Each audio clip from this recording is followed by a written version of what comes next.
Three people. Good morning. Happy Christmas. Whatever is going on today.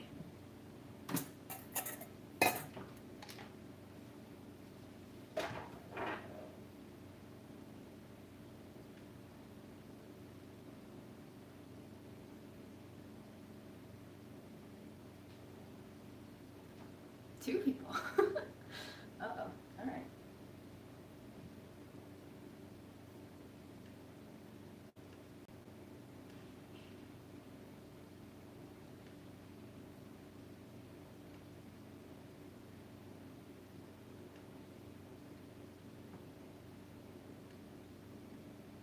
Hello. Welcome to Monday. And what a weird day for Christmas to land on. Hello, folks. I will put up front disclaimer. I did call Carrie. I was not planning on this live, but I just came back from seeing Grandma, and some of Mom's former coworkers came by to wish her a Merry Christmas, and they brought some small gifts for me, and I think just thinking through some life happenings, world happenings, psychological happenings, emotional happenings. I don't think I've had time to actually sit down with the idea that I have been fully simmering in my depression. Like, we knew in August, 2 months before Mom's death anniversary, that depression was arriving. But, damn, why is it always happening around the same time? Like, October 7th happened this year. Mom died on October 3rd or 4th, depending on which country you count it in. She died on October 3rd, New York time, but it was already October 4th, Egypt time, when I got the news. I got fired on October 6th. Her birthday is on October 11th. October is a bad month, I've decided. But anyway, upfront disclaimer is that I have been sitting with this depression on the back burner because of everything that's been going down for Palestine, and there's been a lot of personal life shit, like relationship shit, that's been happening to me too, and I think everything has just felt so tenuous, and yeah, today, after coming back from visiting Grandma, it's fully sunken in. Hey girl, you're really fucking depressed. And I think 2 days ago I got home and I was like, oh man, the floor's a mess. I should vacuum it. So I did. And that was an easy enough thing for me to do so that I could float myself back up a little bit so that I wasn't completely sinking and drowning. But yeah, I think I just wanted to be on here for all of us who might be feeling really low and slow and alone on Christmas. If you are in for some sadness and laughs, I'm going to try my best to do both of those, organically. I have a lot of milk from Grandma sitting in the fridge, so I think I'm going to start a batch of Instant Pot yogurt. On the food front, yogurt is going to be in the making. If I feel good enough, we might bake something. And if I don't feel good enough, I guess I'll just end the live sooner rather than later. But yeah, I wanted to wish everyone, as warm of a day as it could be. I know that, all the Palestinian causes are saying Christmas is canceled, and truly for me, it doesn't feel like Christmas, so Christmas is indeed canceled. Never been a big Christmas person, always been a little bit on the Grinchy side, but this year truly feels so meaningless. So yeah, Christmas is effectively canceled for me, not just as an act of solidarity, but also it's what's ringing true for me inside. And so I just wanted to put that out there, that if you're not in the spirit or the mood, that, there's probably a reason, many good reasons for it, and that's okay. It's a made up holiday. It's a repurposed holiday. We've built an entire industry off of gift giving, no longer as a symbol of care and love and genuine connection, but as a mode of social capital exchange and what we might call common courtesy. It has been usurped for this kind of insidious consumption culture, and I'm not a fan of it, and I feel guilty for not participating in it, but I also feel like this guilt is not a very simple guilt. This guilt is inclusive within it a struggle against all the societal values that I've been taught to adopt that has never really rung genuine to me, has always felt stressful because it feels fake and it feels performative and it feels almost mandatory for you to participate in order for you to be a civilized human being, with a lot of bold scare quotes around civilized. So I think I am Grinchy, but I think the Grinch had good reason to be Grinchy, probably. Anyway, yogurt time. Oh, and I will be showing off some cute gifts that I got. Jennifer from Burl Up and Barrel, she works PR, sent me a goodie package with a packet of deliciously smelling coffee beans. It's called Ugly Sweater Holiday Blend. I gave some to Samira since I don't drink a lot of coffee, but it smells so good, and I'm sure if I weren't sick right now, it would smell even better. So thank you, Jennifer. And we had an icebreaker on a team call. We always have icebreakers on our Friday team calls, and Sam, she's amazing with the icebreaker questions. And I think one of the questions in one of the recent meetings was like, what is on our holiday wish list, if we could get anything. And I said socks, but not just any socks. I said like weird branded socks. So these feel soft. They could be socks. I'm kind of excited.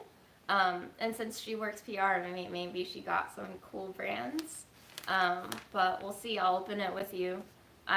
Since middle school, have always had a tradition of holding on to presents that people give me to open them on Christmas Day, because I think a lot of the happiness is like anticipating and saving up the excitement, which always leads to kind of like a lackluster opening sometimes because you build up all this anticipation. But maybe that's a greater comment on how I live my life too, is I anticipate so much, and I am by default maybe like at my core a hopeful person, and that's actually really detrimental to myself, that I allow my hope to build up to such a degree that I can only be disappointed. So all those times that I said on Budget Eats, lower your expectations for, increasing happiness, yeah, I said that for myself. That was something that I learned from one lecture from a psychology professor in college that I didn't take a class with, but Barry Schwartz wrote a whole book on paradox of choice, and one of the 3 tenets of raising happiness was lowering expectations. And I graduated college in 2011. It's been over a dozen years. I still haven't really incorporated that into all areas of my life. So I'm thinking, I don't know, maybe one day I could get closer to happiness if I could just relinquish all of my expectations. So that's also what's on the agenda. Cool. My kitchen is still a mess. I'm trying not to berate myself for any of it, but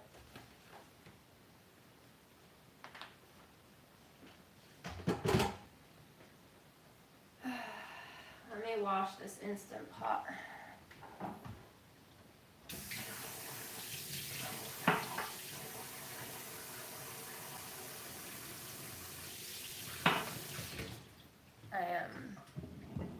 I don't know if anybody has any tips, but over 2 months ago, I somehow injured this thumb.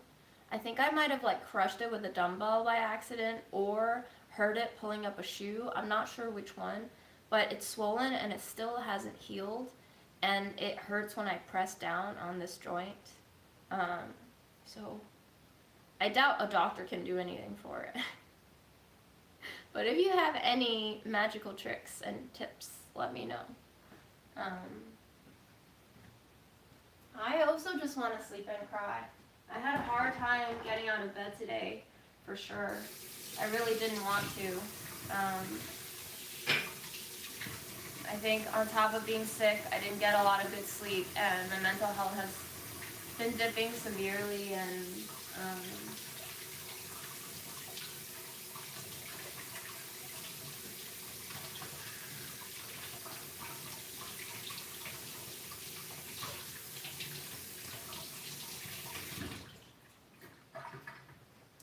can I just say how satisfying it is to see you guys say hi to each other? It's so cute. It makes me happy. So thank you for being kind to each other.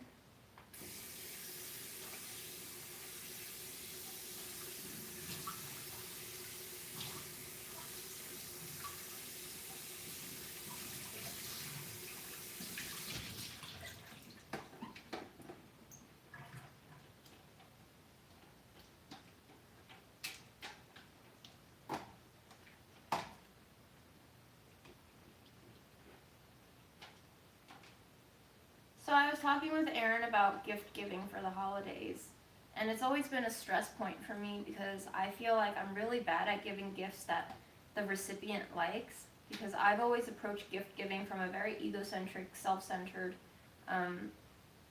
thinking of, would I like this? So I end up buying shit for other people that I like, and I worry that that's actually a kind of mindset that carries over into other aspects of my life and how I interact with people, which is also part of what is making me rethink whether or not, like, I'm actually just not suited for dating and romantic relationships. I think that's been weighing on me.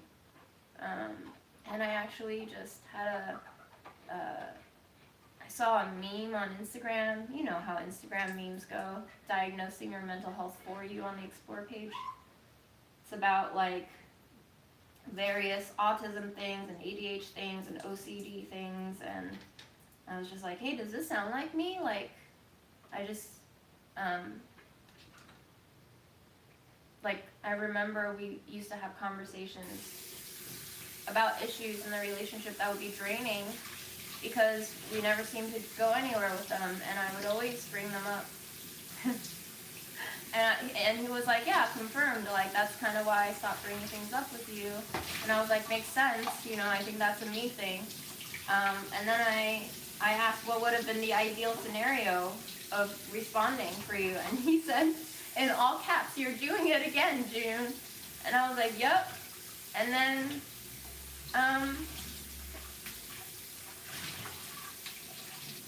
I started crying because it feels rather hopeless in a way to recognize what's quote-unquote wrong within yourself and to feel like there's no way out of it, you know?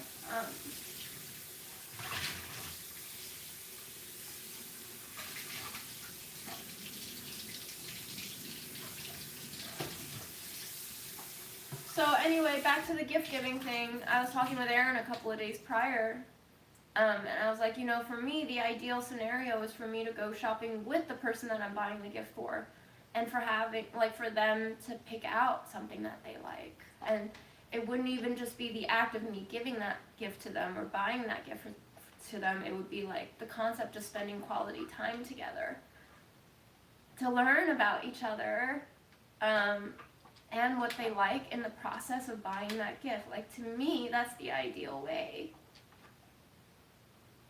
But I feel like our society has made it such that everything is so isolated from each other. Like, your responsibility is to buy gifts for everyone. And you're supposed to, like, know what they want already. And it feels like such a personal failure of sorts, like you're not a good enough friend or partner or family member if you don't already know them well enough to know what they want without asking them sometimes. The whole culture is mind-boggling to me.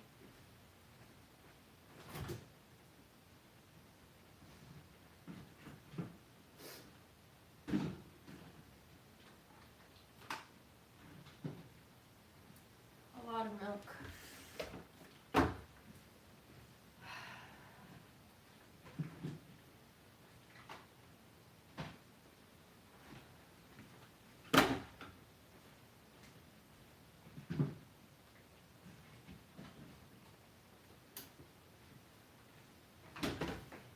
So I don't think I should use all of them. Actually, I think I can only fit 6.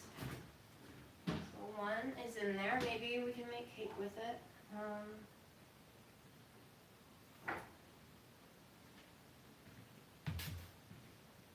But yeah, oh man, I really need a therapy session soon.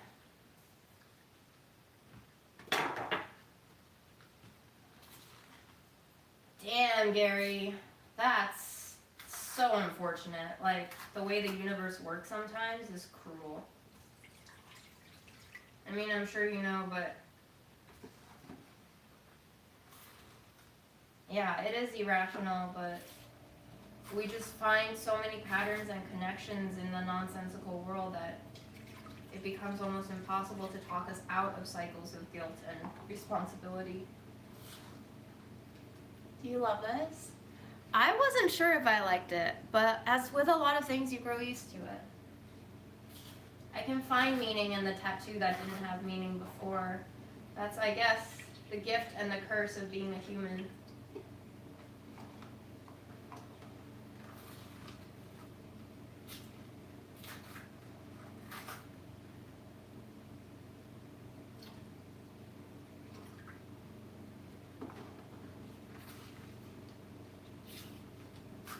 Thank you for complimenting the tattoo. Are you good or bad? You look questionable. Maybe we'll cook with you later.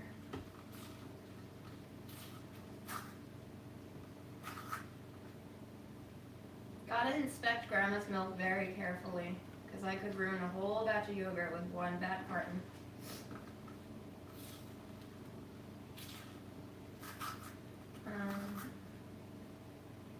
What's everyone doing today? If you feel like sharing, if you feel like offloading.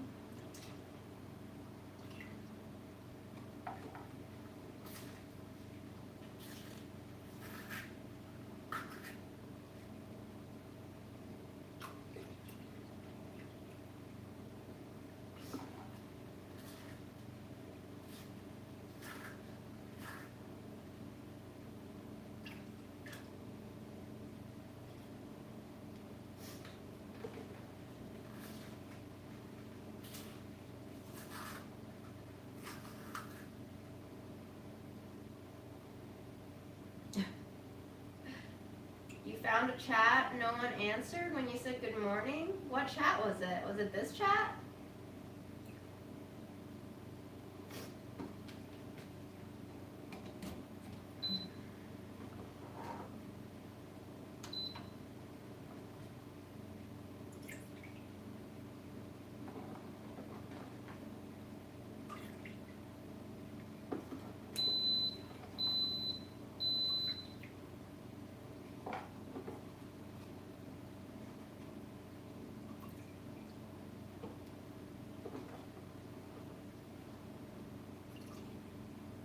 We're a bunch of Christmas Scrooges in here, huh? Should we make some oatmeal? So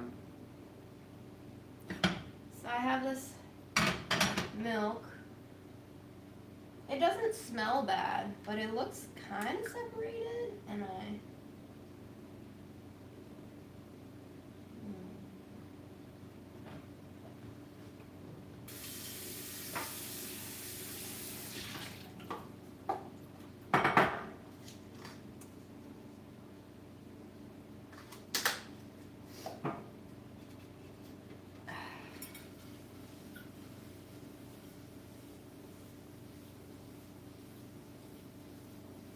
I think, Gabrielle, I would just recommend that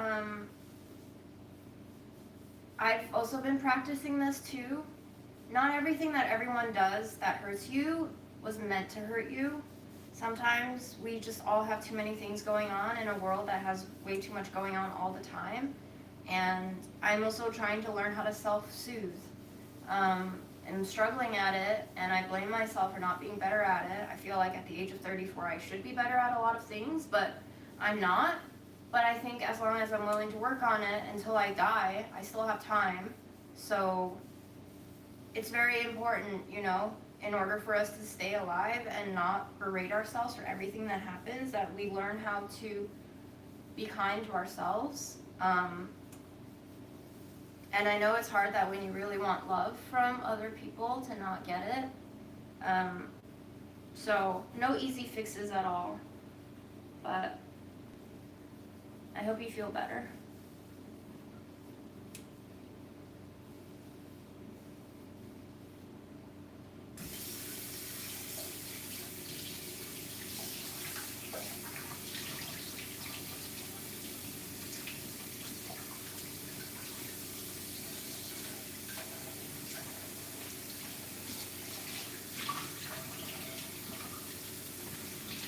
Hi, France.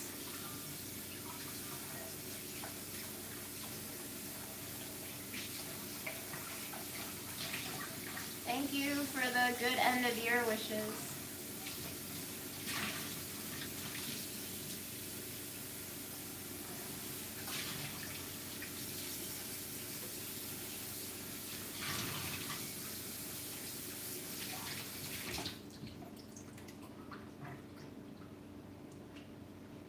Baking soda makes the pan so clean. Love it. Okay, I'm gonna heat up this questionable milk.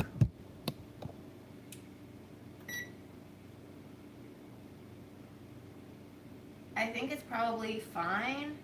It just looked weird.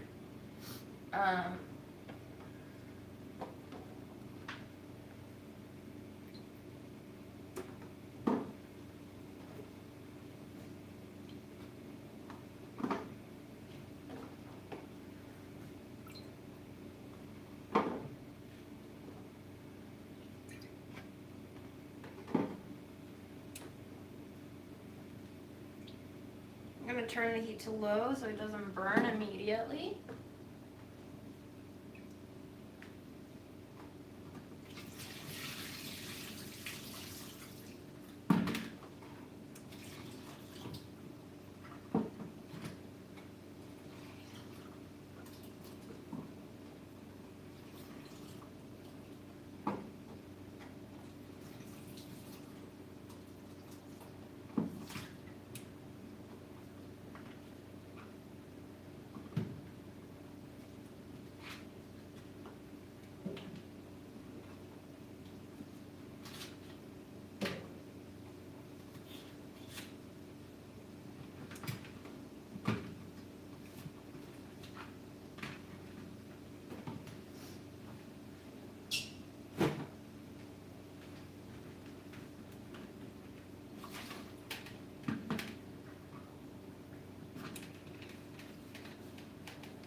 Hi Lee, thank you for the kind words. Thank you for tuning in and enjoying my rants and stuff.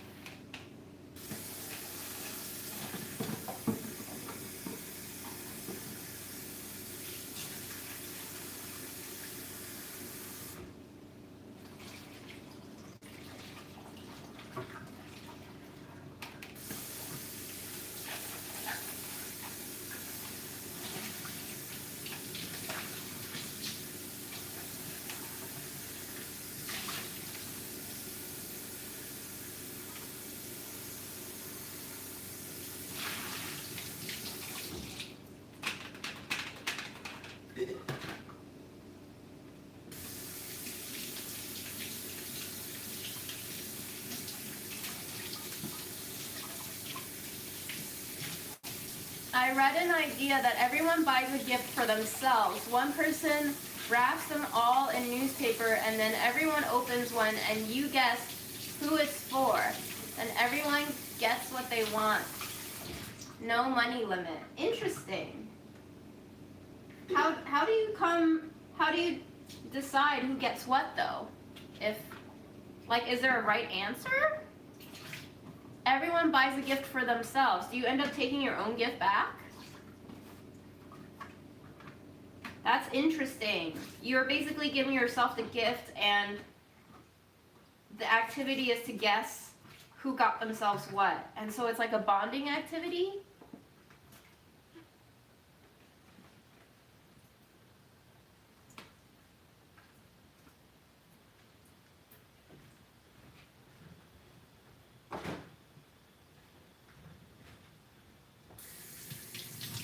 Fascinating.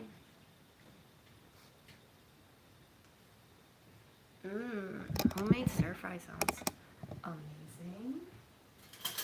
Absolutely, yes.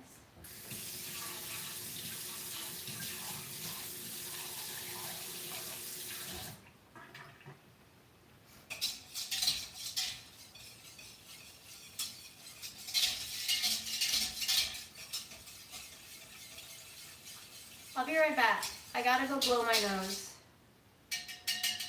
We'll think about what to make with all this milk when I return.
Okay. 3 options. I would love to have you weigh in with your opinion and gut feeling on this. Should we make crispy gingerbread cookies, or soft molasses cookies, or gingerbread cake thing? What is calling to you the most? I'm not saying I'm going to make it. I'm just wondering what your gut feels like is the right thing to do.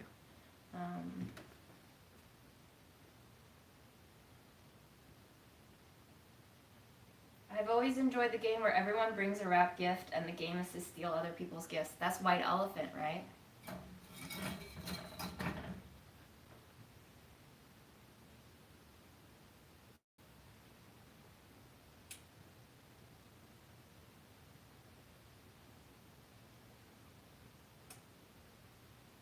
Oh, cake, Crispies. Oh man, okay. Anything with molasses is more like what I'd be into. Maple cookies and a salad. Okay, that wasn't on the menu for sure.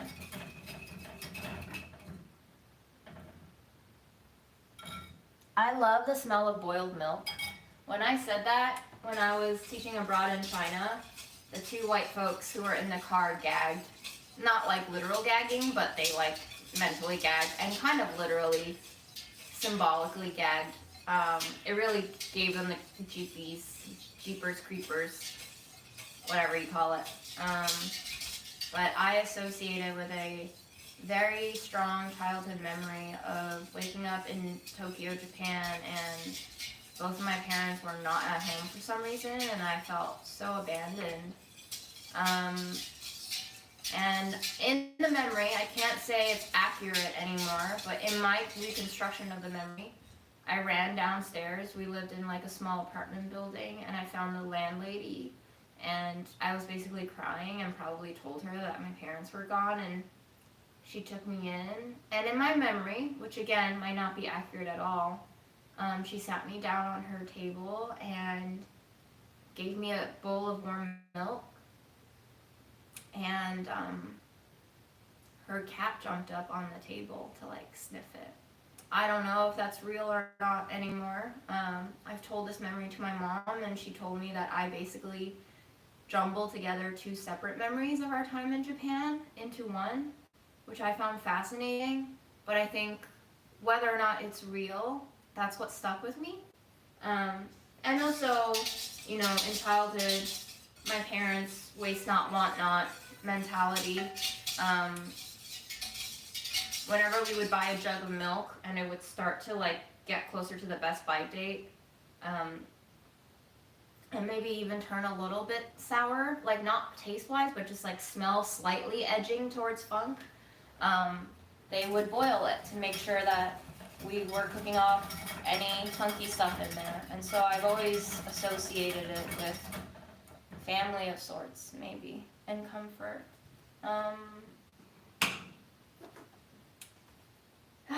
Heebie-jeebies.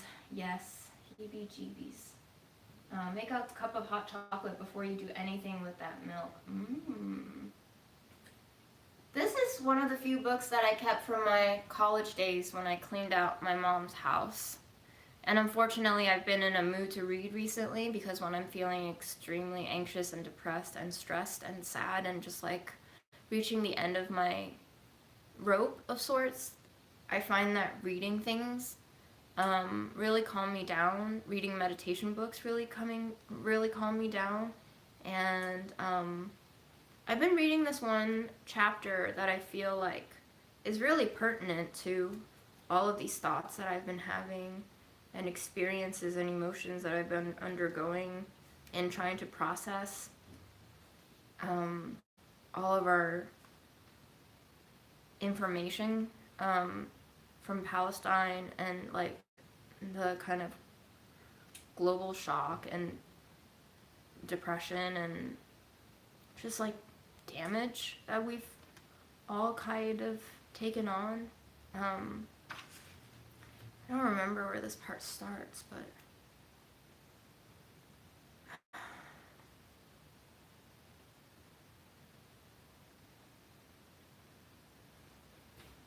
it seemed really helpful for me at the time. I don't even know if the bookmarks are mine anymore. I didn't touch a thing in this book when I got it out of Mom's house.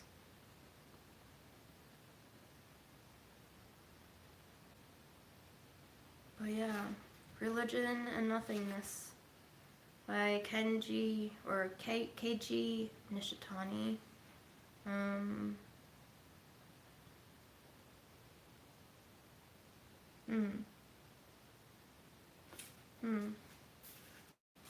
Maybe it's here.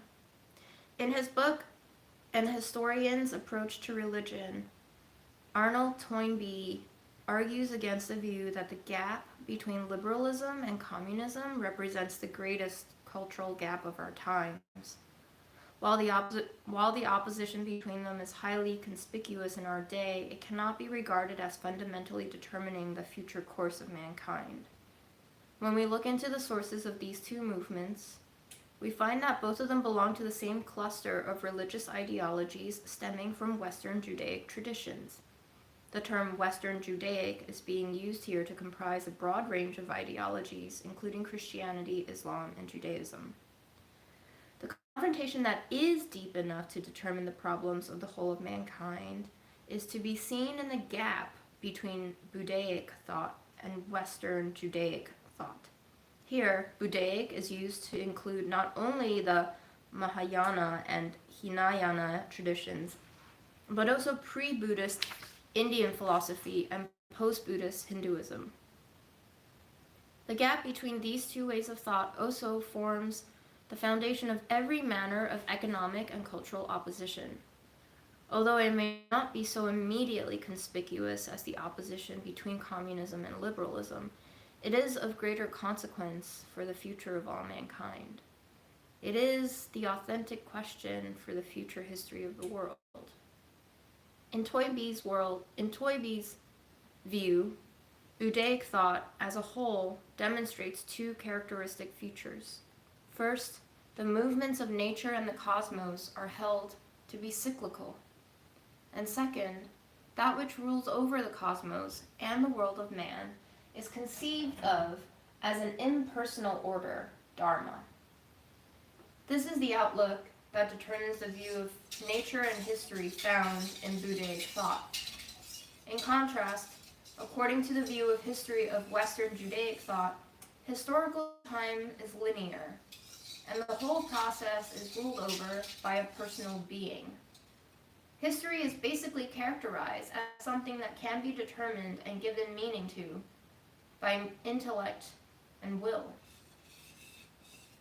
Here, the Buddhaic mode of thought has one distinct advantage over the Western mode.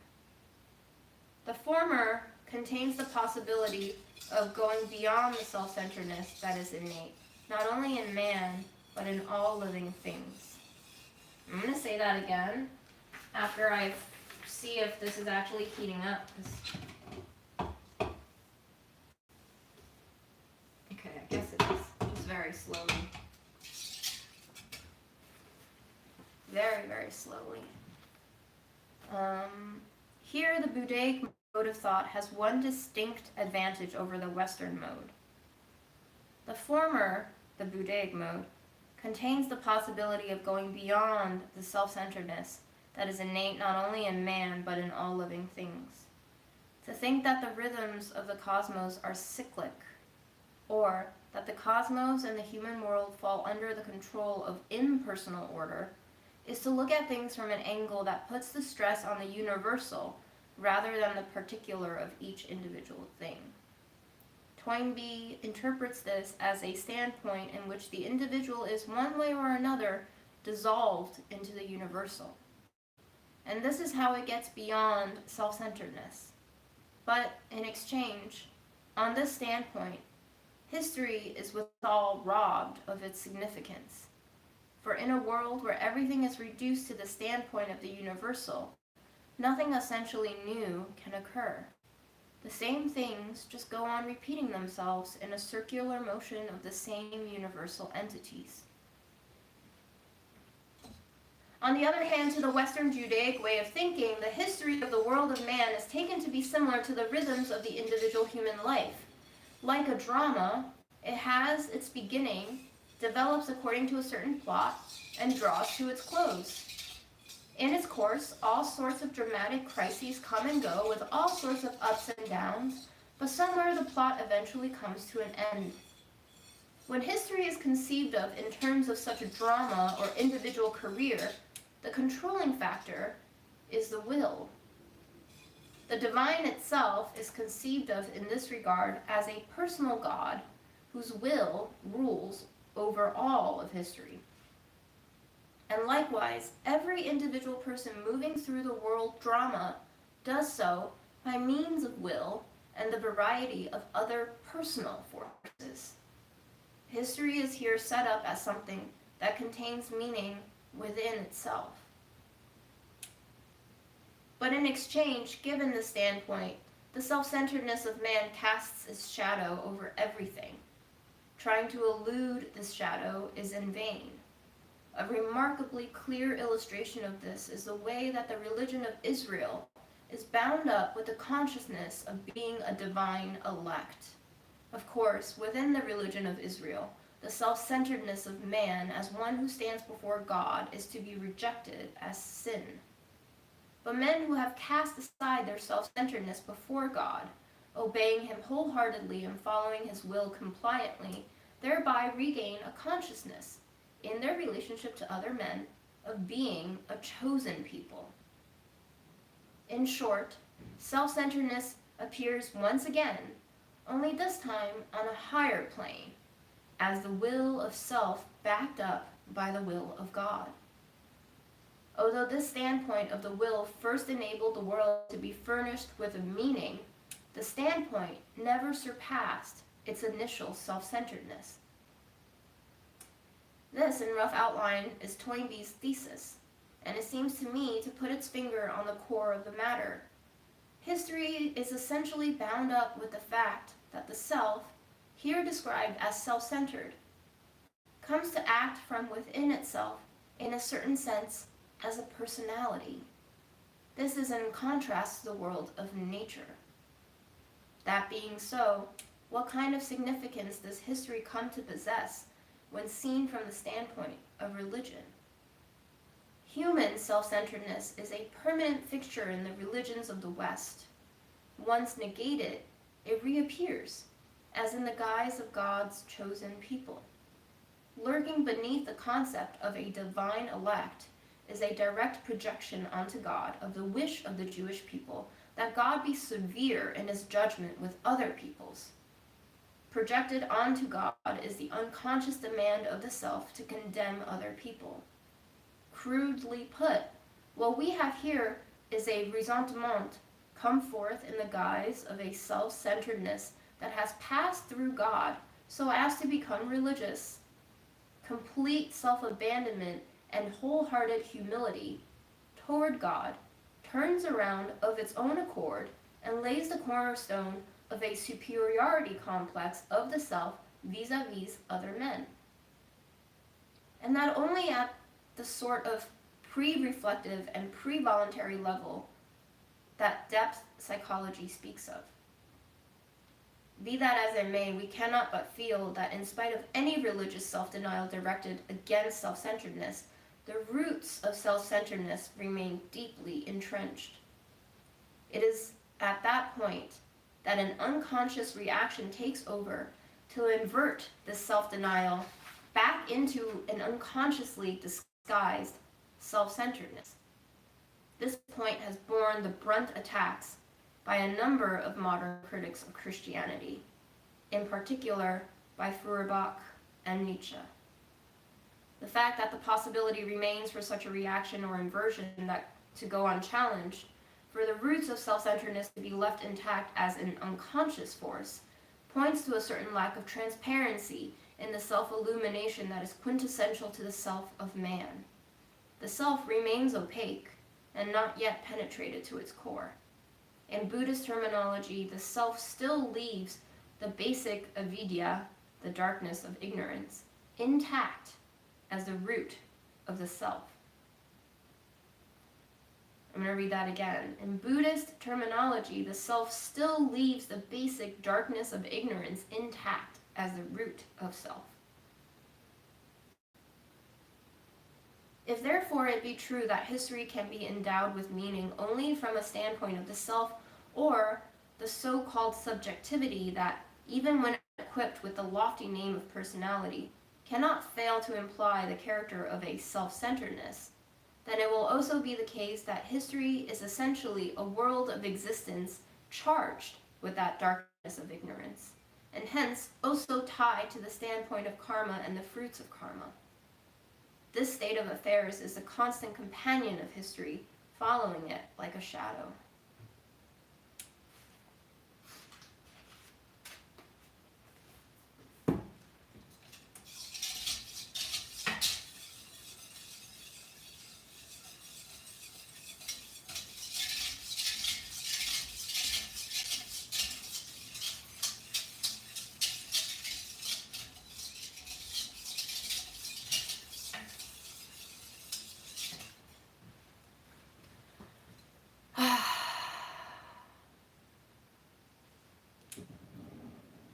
Anyway, that helped me calm down a little bit, because to think about the idea of, speaking up and acting on the resistance of the Palestinian people and feeling like we have failed to some degree to stop a genocide from happening, that people are still suffering. I mean, it's hard, right? Because it feels like if I'm taking a break, I'm giving up. But it also feels like if I don't take a break, I'm going to break. And either way, I'm not going to so-called win. But if everything is cyclical, then this is my role in it. And if living means to inherently be suffering on some level. Amor fati, right? Love of one's fate. One must imagine Sisyphus happy. All of that. Is it possible that pessimism is in fact the most stoic and persistent optimism? How do we deconstruct the binary of optimism versus pessimism? How do I resolve within myself the feedback I've always gotten from friends and coworkers and strangers that I'm an old soul, that I'm too depressed, that I need to see the bright things in life, that I need to find hope? What is there to preclude me from having hope just because I have a pessimistic viewpoint? Why is it not actually because of hope and the lack of realization of the wishes of that hope that is landing me in pessimism? Is hope actually what is causing pessimism? It's like prescribing more drugs to a druggie, almost, to make them feel better.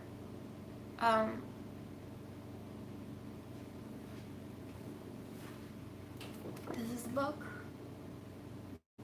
It's translated. Religion and Nothingness. Keiji Nishitani.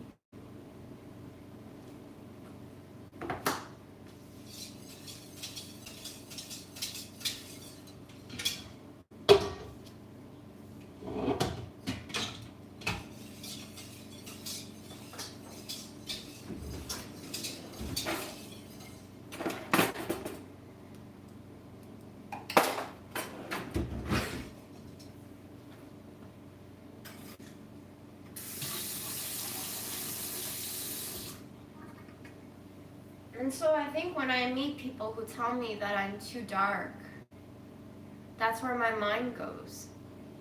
I mean, maybe it's egotistical of me to think automatically in a judgmental way, and maybe it's just me feeling self-defensive.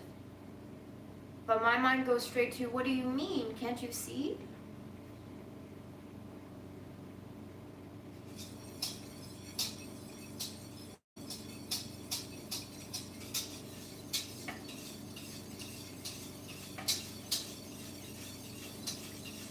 Okay, so this pot has been on for half an hour. I think I'm actually going to cancel it and turn it on to slow cook. Or maybe saute. Maybe saute.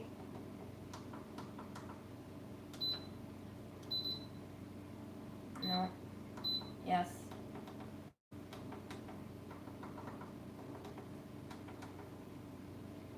I need it to heat up faster than this. It's only up to 100 degrees. I need to get it to 180. So we're just going to keep stirring it until it reaches there.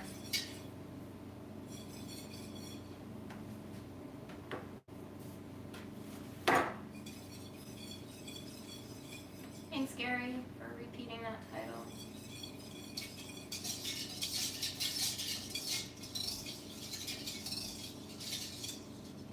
Being with like-minded people is healing and inherently good.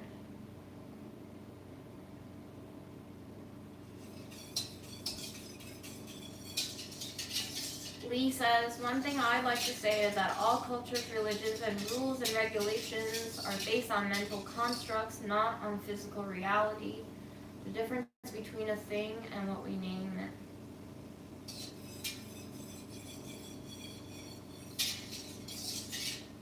I think, well,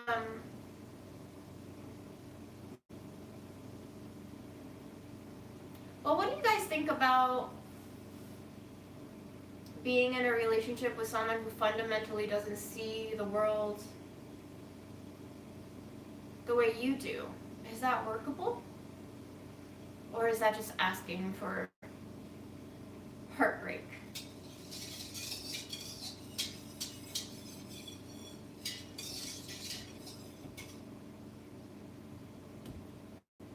Don't worry, I will be exploring all of this with my therapist after the new year. But I figured, you know, this is as good a place to talk it out as any other.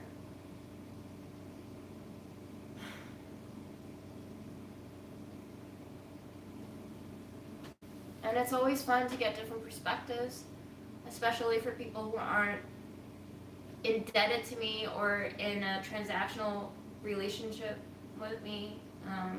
Kind of transactional, I suppose. All relationships are to a certain point, but I feel like this almost semi-public, semi-private forum is a great place for everyone to speak up about their thoughts. Did we say gingerbread cake? I kind of feel like making crackers so I can eat my cheese. Like I said, I wasn't going to listen to y'all anyway. Let's make some chickpea and rye flour crackers. Yeah? Sorry for completely ignoring the question I asked all of you to answer.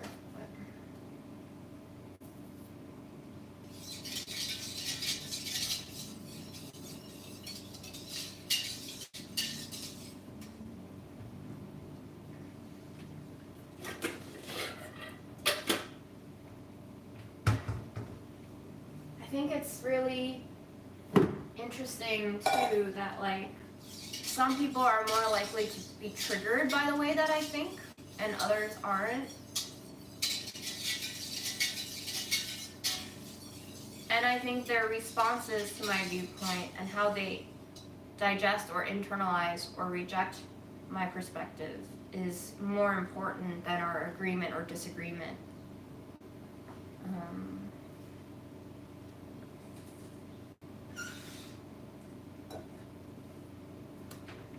Okay, Jesse says that the viewpoints involve serious things like life or death, like in war. I don't think so. Can you expand on what life and death means in that context? That's actually pretty pertinent. I feel like differences in philosophy of what makes a life worth living can often lead to a deal breaker of a situation where life priorities are just not aligned, which would indeed make it very difficult to be in a relationship with someone.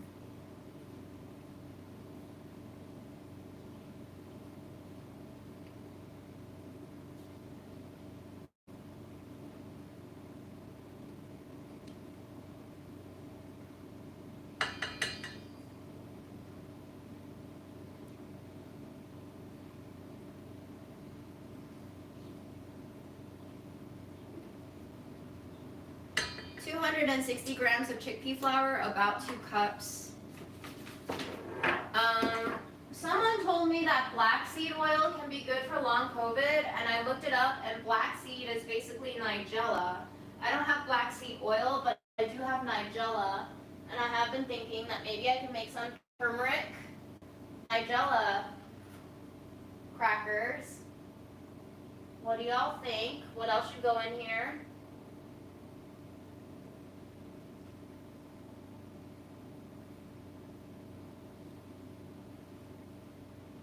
I do want it to be like not too savory and not sweet either.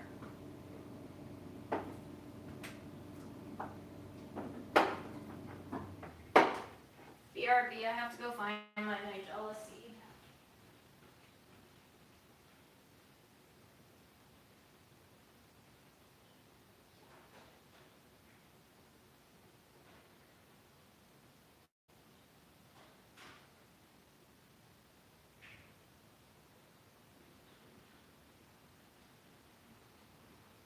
Now this is really strange because I have an unopened jar of Nigella seed, but where is my open jar? Definitely going to put in some poppy seeds as well as some kelp and dulse, which are basically seaweeds. That's fun.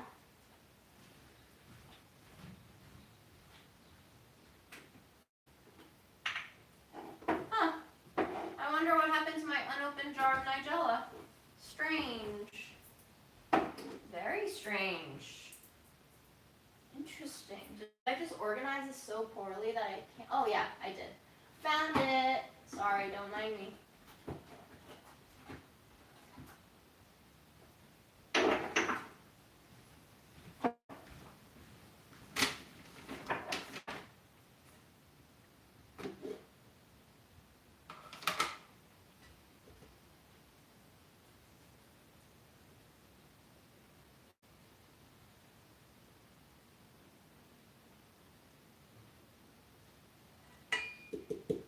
I would say that was like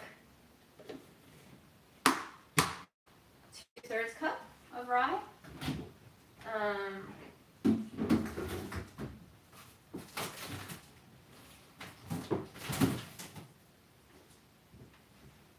So go with a little bit of oats.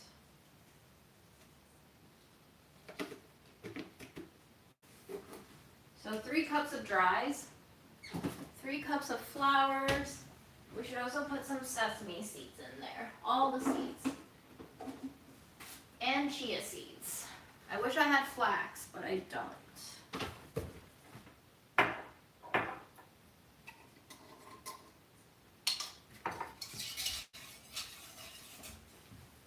This milk is steaming. Congee turned out great. I loved it. I kind of drank the remaining stuff that didn't fit into jars that was left in the Instant Pot, and I loved it. So we'll see if Grandma likes it. I didn't really stick around today to find out if she liked it. She wasn't feeling very hungry.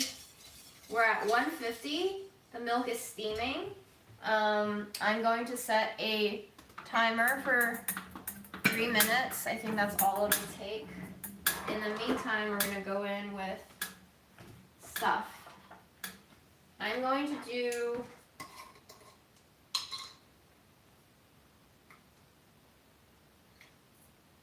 half a teaspoon turmeric,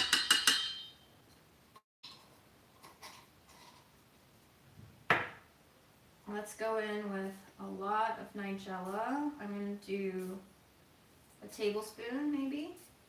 Nigella has a very oniony flavor. Probably should have bloomed this in oil first, but low effort today. Dulse, purple dulse seeds, or flakes rather. It's seaweed from the Gulf of Maine. Interesting, very oceany. Just a heaping half teaspoon of that, mostly for a purple flavor. I am sauteing the milk, if we want to call it that way, because I just wanted to bring it up to 180 to 190 degrees Fahrenheit. And then we have wild Icelandic kelp, also seaweed. This will be an interesting cracker reel. Okay, and now we go in with poppy seeds. I'm going to do a teaspoon poppy, and I'm going to do probably 2 tablespoons of sesame.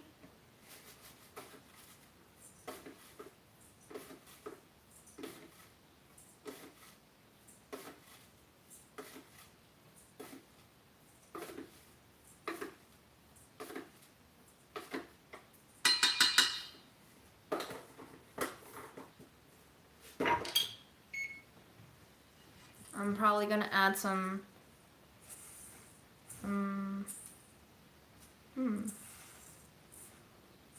honey or molasses.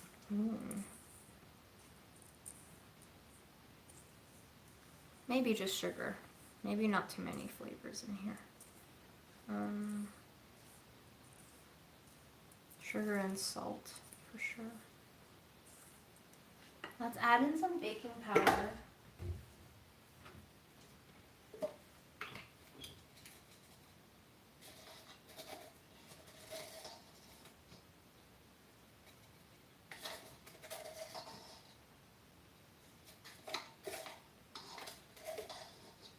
I'm going to say about 2 teaspoons baking powder.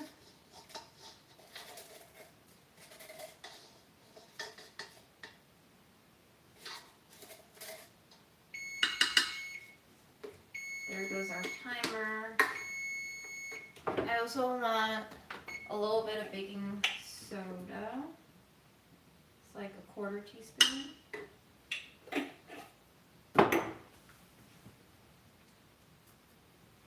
Turn this off.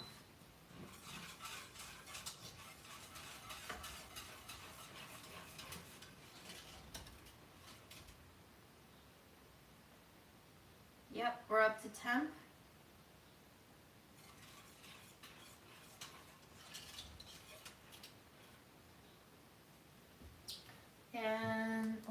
do is lift this out and let it cool gradually. I'll set a timer for that. Probably half an hour. We're going to add some salt.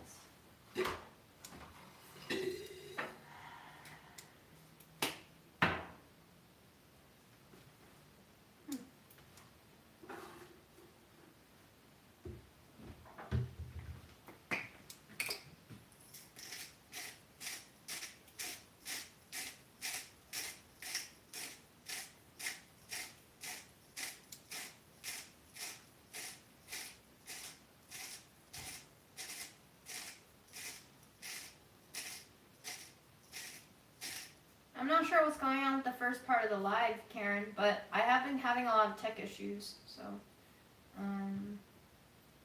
I'm not sure. I'm going to scroll up and read through all of your comments.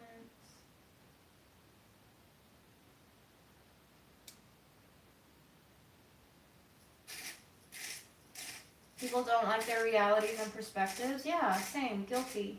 Very guilty. I'm trying to be more open, but guilty. Yes, this is a scale. It is not a burner.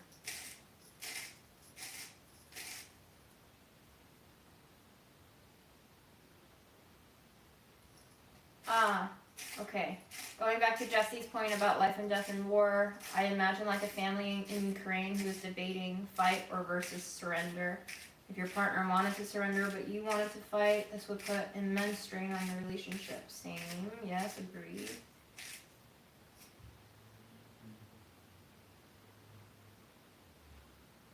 If anyone got hurt in either scenario, you would resent the person who you see as influencing you to get into that scenario. Yeah.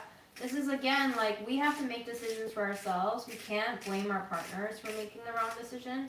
So it always comes back to, are you making the best decision for yourself and being honest with that? Which is hard to do sometimes, for sure.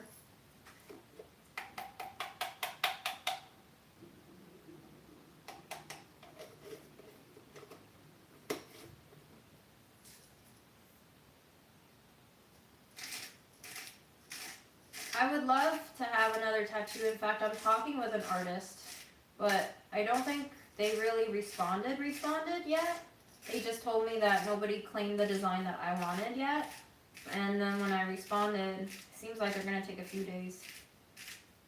I've never really had an artist respond this slowly before, so this is curious. It's not making me feel super confident, but I have been following them for a while, and I really love their designs. It feels like it's their art, which is always fun to have an artist kind of put forth their own vision into designs. Haven't really seen this style of drawing before in tattoos, so I would love to work with them, but we'll see.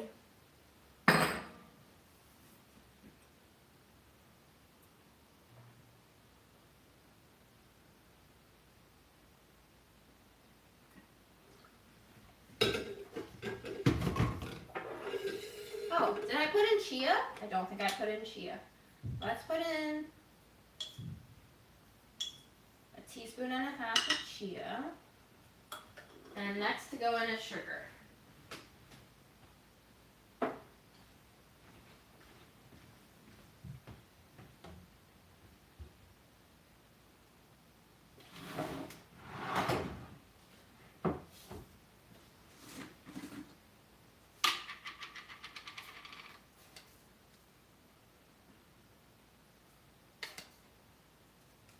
I'm gonna say that's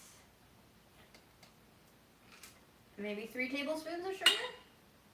Maybe a little more. I'm feeling sugary. Okay, once we have all this mixed, I'm gonna add in our fat, which I think will be olive oil.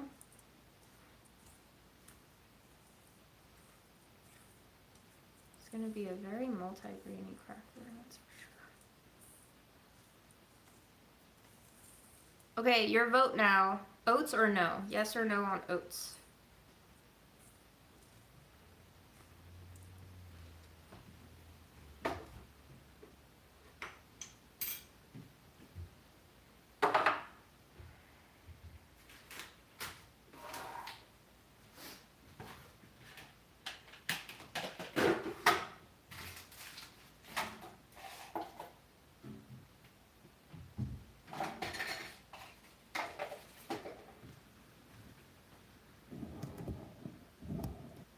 clean up this area so we can roll out the crackers.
Do we agree that people pleasing come out of a fear, desire for not belonging and for belonging? Is that what it's motivated by, people pleasing?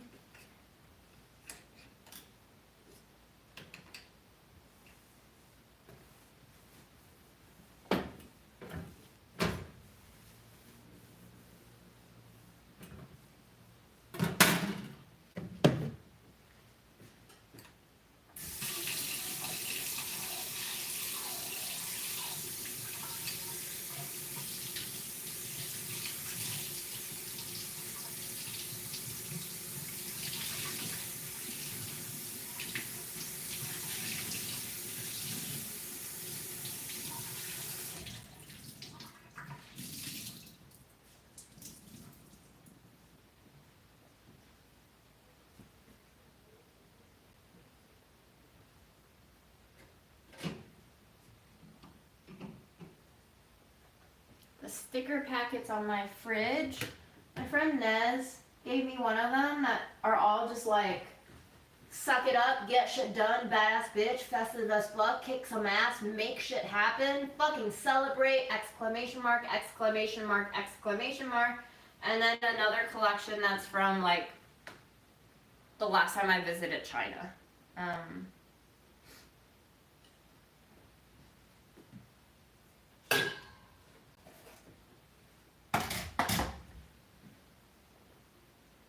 Okay, I'm gonna add in a little bit of oats. I only saw 2 votes. Some yes, some no. So a little oats.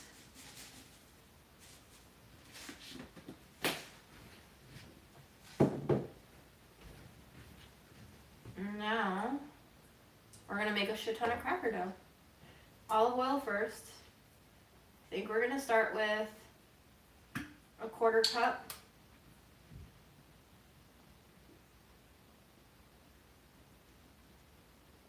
Maybe 3 tablespoons actually. We'll see how far that gets us. I wanna make all of the dough kind of wet with the oil. So let's see if we need more than 3 tablespoons to start. But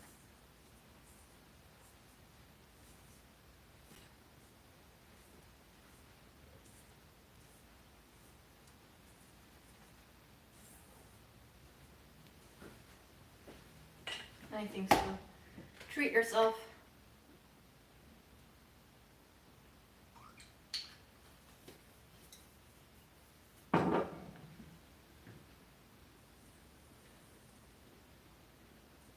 I think my mom was a huge people pleaser, and I think she definitely got positive reinforcement and praise for it, and I think it was detrimental for her as an adult. I think I tend to have people pleasing tendencies because I was never really accepted as a kid, just by default of being an immigrant, I think.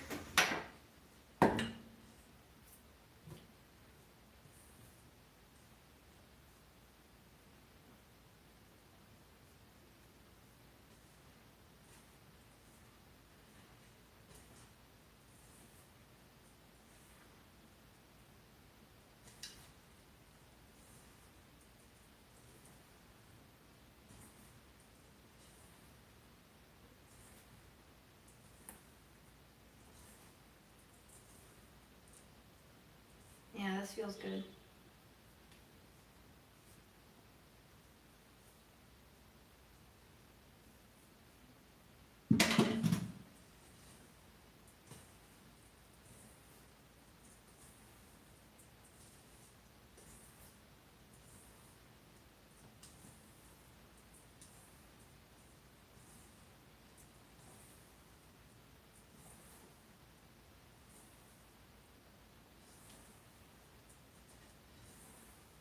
Guys, do you think I should go to the protest today? Or should I just stay home and try to recover as best as I can?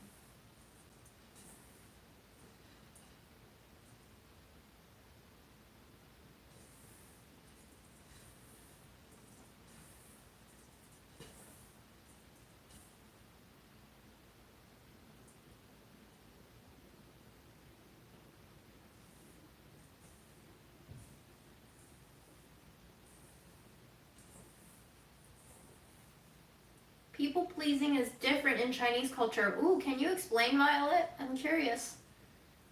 I'm curious. Okay.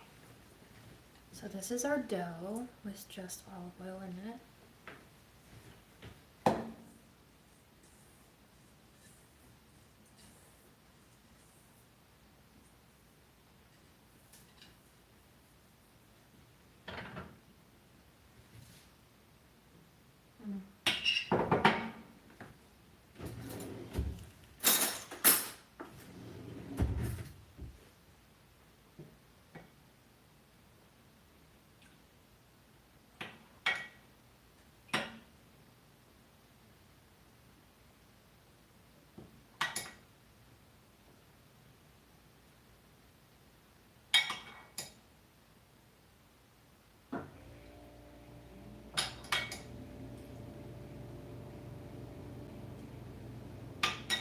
I don't know how much liquid that was. That was some milk. And I'm gonna work it in now. So much of our culture is unspoken and expected. Yeah, tell me about it. I would love to hear more about your perspective on that aspect of Chinese culture. I think I struggle so much with it, and I think I overcompensate in social settings now because of how much injury I felt from that particular aspect of Chinese culture, that I feel like I'm bending on the other end of it, and there's no balance.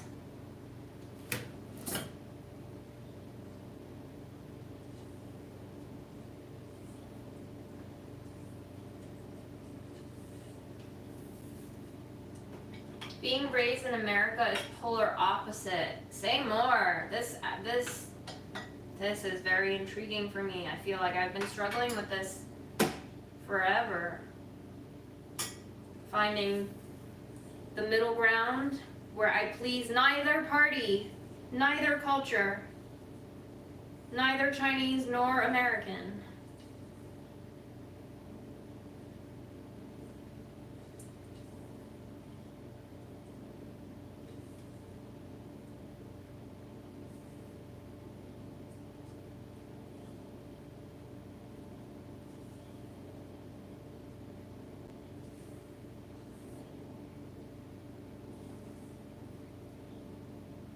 Yeah, strange purgatory is how I would describe it. Thank you for sharing.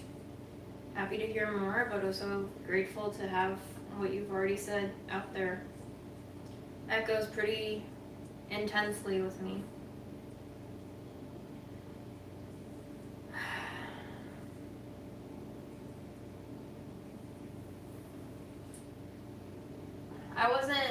To add to it, I wasn't even born here, you know? So it's like, I do very much have a part of me that is still very Chinese. And I think there's some resentment in there about this like Chinese aspect of me that I'm not able to shed, that is causing me so much incompatibility with American culture. But at the same time, I also don't like respect Chinese culture in that way to want this aspect of me. It's weird, man.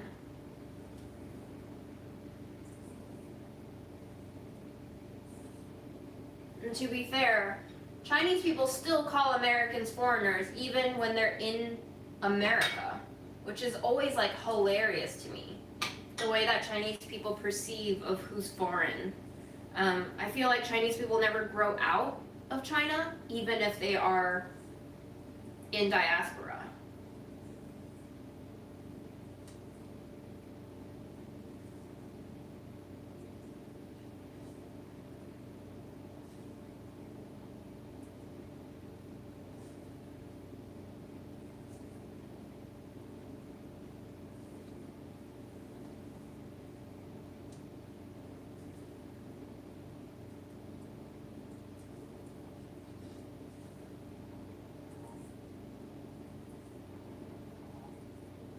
It is possible also that in America your culture is still celebrated and washed out because it's cherry picked through, you know? The parts of your cultural identity that is palatable is preserved and welcomed and capitalized off of to various degrees, not just economically capitalized, but socially capitalized as well. It's hard. I'm not blaming anyone. I think it's the same case in so many different cultures and countries. But it is hard to kind of have a cohesive identity at all.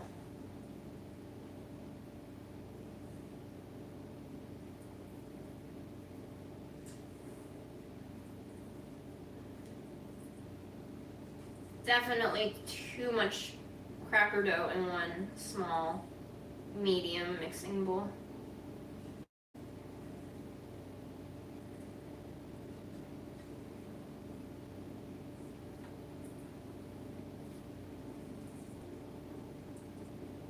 And I know I have a thumb injury, but like, how can I possibly not use my thumb? Right now I'm using my thumb. Yes, as children, our first experience is our parents' values and viewpoint. And I've been trying for 2 decades now, if not more, to kind of alienate myself away from my parents' viewpoint because like they are, by American standards and cultural expectations, racist and homophobic and all of these things that are unacceptable to be. And so where do I take that? Like, how do I align with them and not be those things that I recognize to not be good, to be wrong, to be hurtful, to be damaging, not only to other people but to myself, because it engenders friction and fear in the way that I live.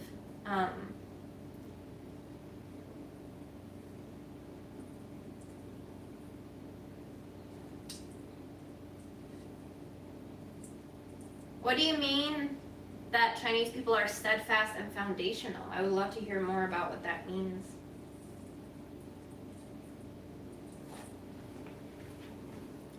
We're getting there. Yeah.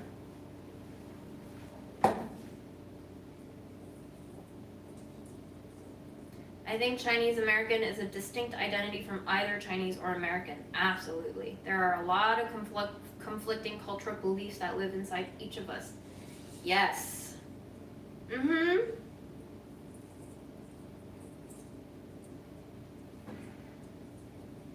Absolutely. Agree.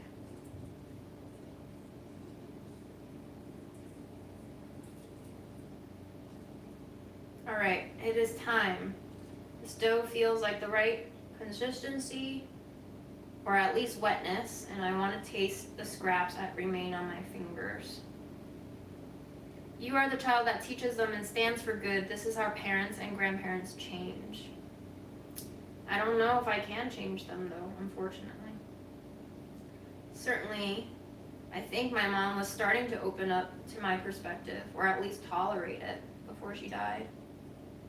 My dad, on the other hand, I don't know if it's worth doing it anymore. He's almost 70. Damn. My dad's almost... Damn.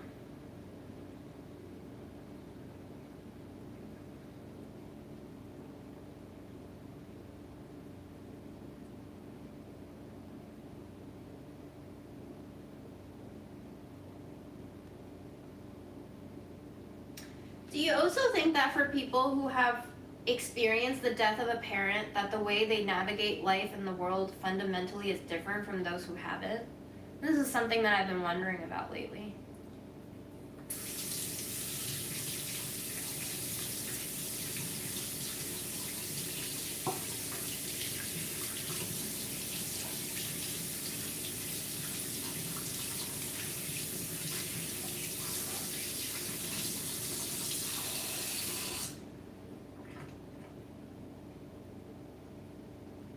You may never be able to change them. Don't try to change them. Just be you. Yeah. I think that's what also led me to like have a lot of arguments with my mom too.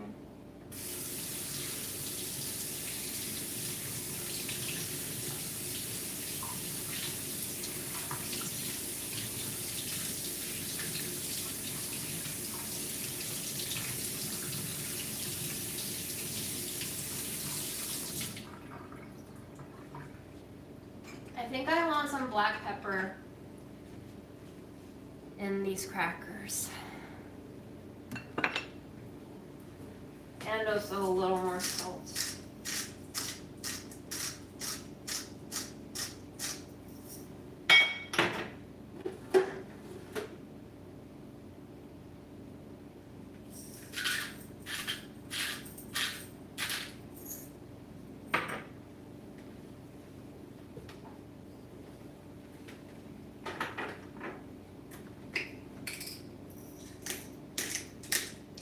Thanks for tuning in. I mean, I'm here because I wanted to be, so I'm glad you enjoy me being on too.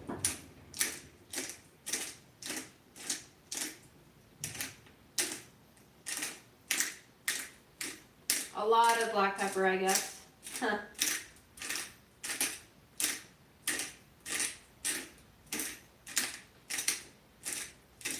She's spicy. All right.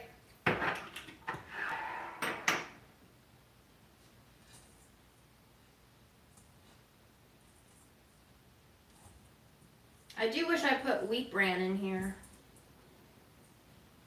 I guess it's not too late.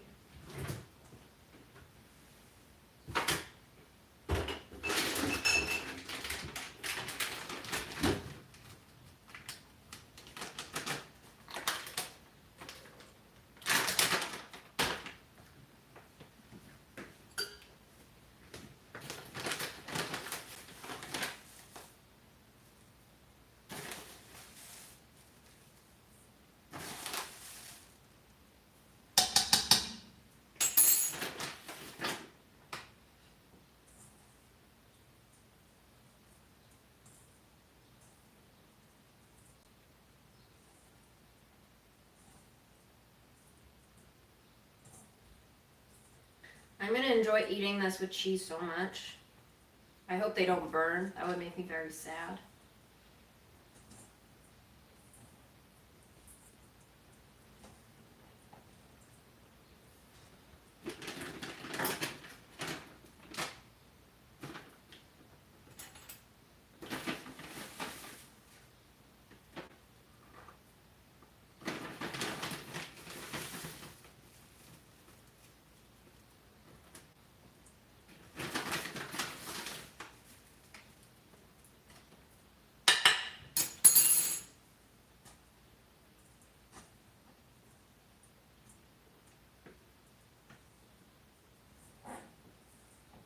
Chinese culture is resilient in their own. They don't reinvent the wheel when it's working. Only the CCP does. Interesting. Interesting take. The regret I felt at my mom's death when I was 17 continues to impact how I communicate and relate to my dad and other relationships with people I love. Same. Not to say that I've experienced immediate self-improvement after coping and continuing to cope with all the guilt that I feel around how I dealt with my mom when she was alive. But for sure, it's changed my dynamic with people. Just thinking about the ways in which I don't want to repeat that dynamic again. But sometimes, you know, it's not up to me. I feel more and more that I just have no control sometimes. And that's not to say that I'm not going to take accountability and responsibility for still trying to, like, make myself, quote unquote, a better person, but it's hard.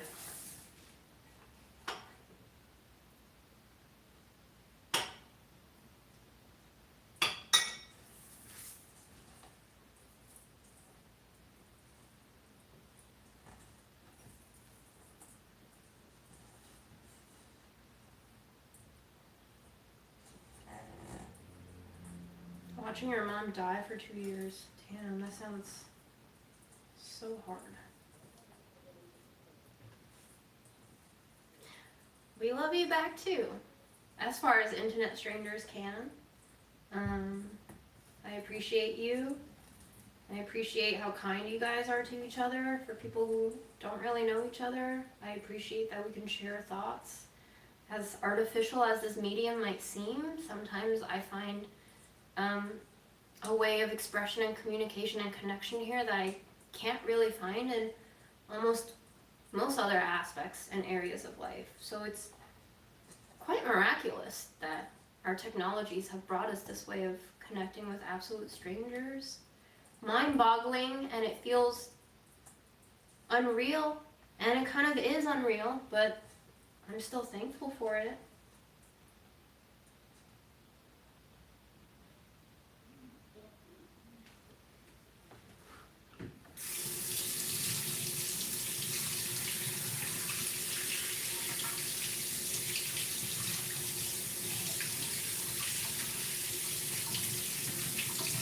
You know, I don't know. Is this a language issue? Call me Phil.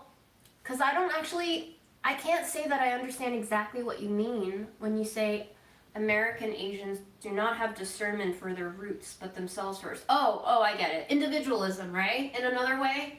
I am detached from my Chinese roots, so to speak, but I am very self-centered in the way that I analyze my position in the world. Is that maybe what you mean too? Let me know if I'm completely off target with that one. Okay, we're 27 minutes in. We're gonna see what this milk temperature is up at.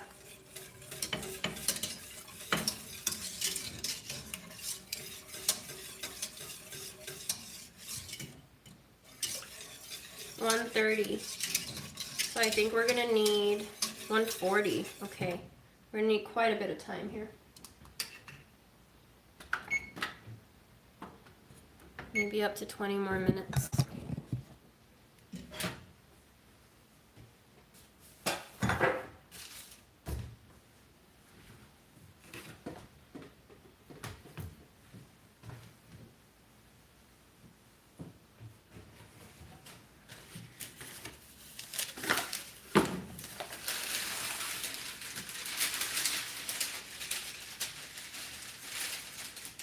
The Instant Pot wasn't on the gas burner while the burner was on. I just placed it on there for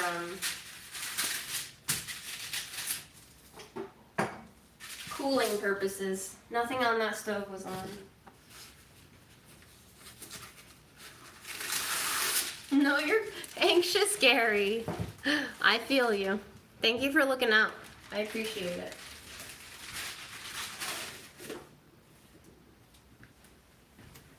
Now we will turn the oven on.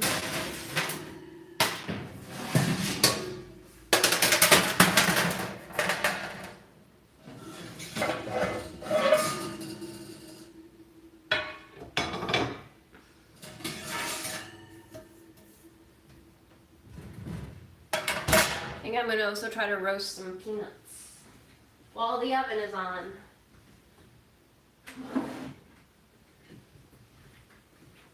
And maybe also toast some oats.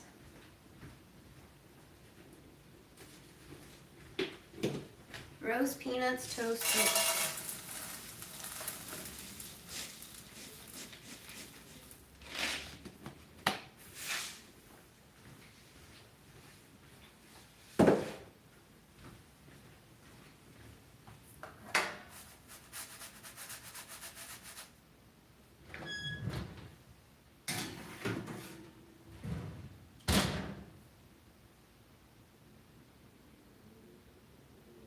Do I journal? sometimes.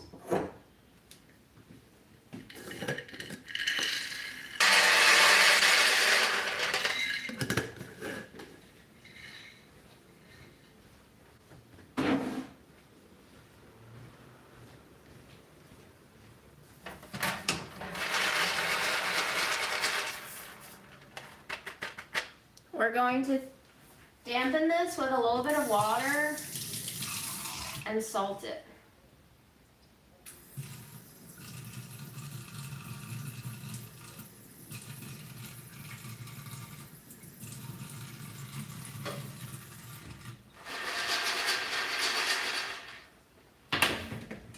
If I had more foresight, I probably would have soaked the peanuts a little more.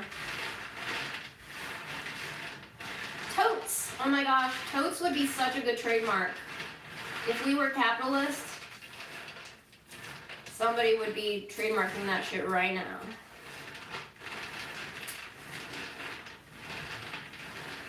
Yes, definitely the prioritization of self first. I agree.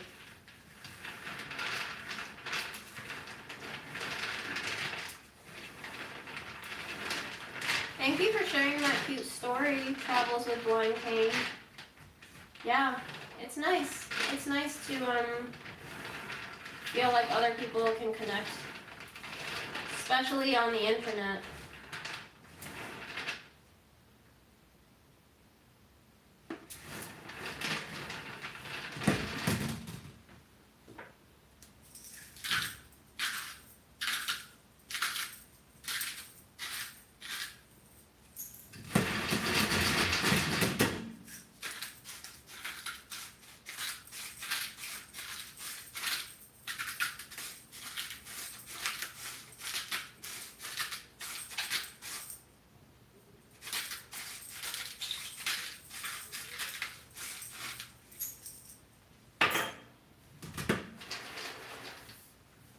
The skins are kind of wrinkly from the moisture, and it'll help the salt kind of dissolve once it starts steaming off and boiling. Okay.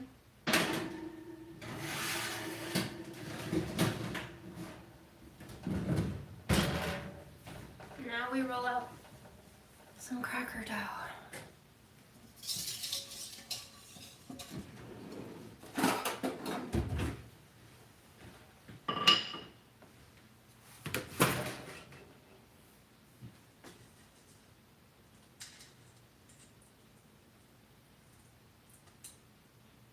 Do I journal? Did I answer that? I can't remember anymore. I don't really, but lately my therapist recommended it, and I didn't really do it because he recommended it. I really started doing it because I was having some turbulence relationship-wise, and I thought this was one way for me to kind of keep track of where my brain was going, and it's actually been helping me a lot to kind of orient myself and start to draw connections and connect the dots of what might be going wrong in my communication with others. I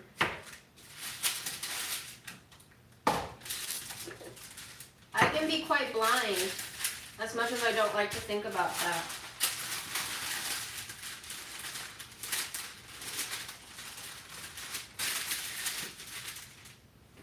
I don't know if this cracker dough is wet enough. I thought it was. We'll see.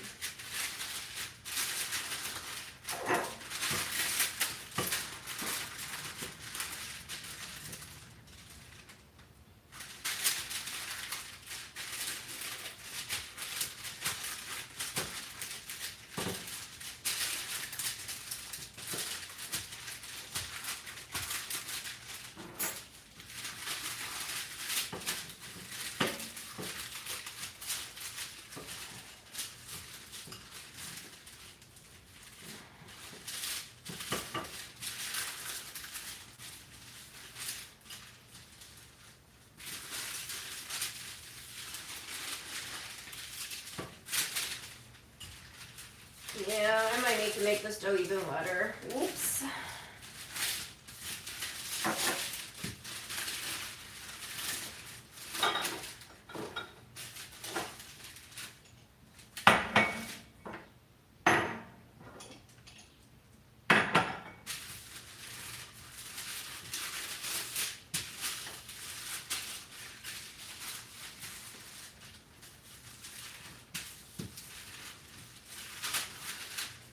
I'm gonna be so lazy with this cracker. I might just roll out the sheet and bake the whole sheet, and then we'll break it up.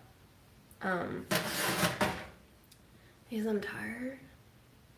So, yeah. Okay, let's start the preheat. Let's do 325 since my oven runs a little hot. Wait. Did the opposite of what I wanted to do. Okay.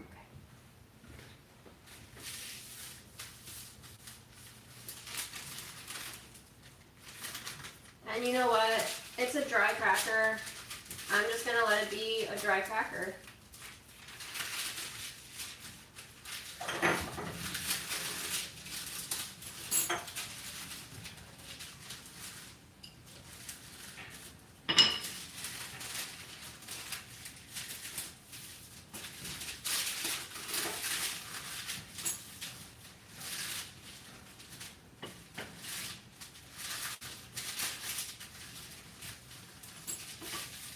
I submit to the universe.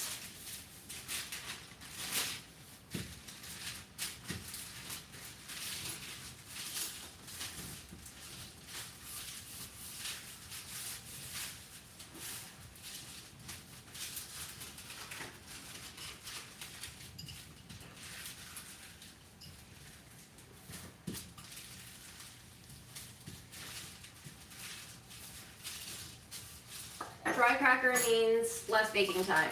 That's what I'm telling myself. Oh God, it's so dry, guys.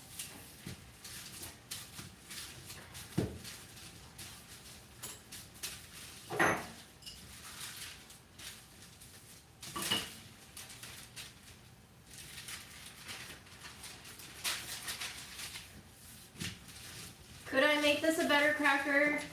I think so. Do I care to? Not really.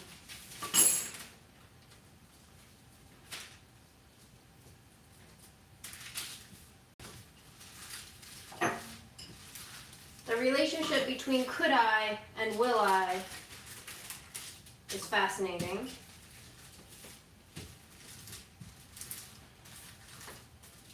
That involves being in touch with what I want to do, I guess. And priorities.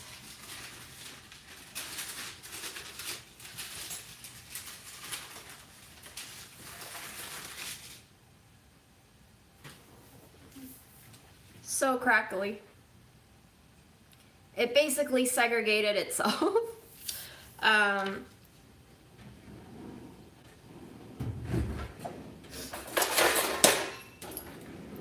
I think I'll help the ones that don't have cracks in them to have some cracks so that they can bake a little more evenly.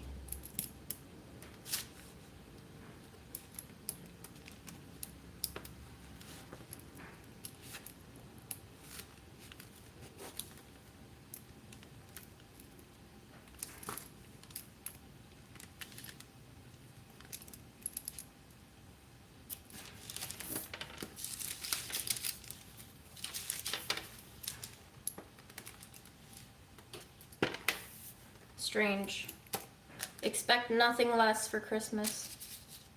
Stay strange.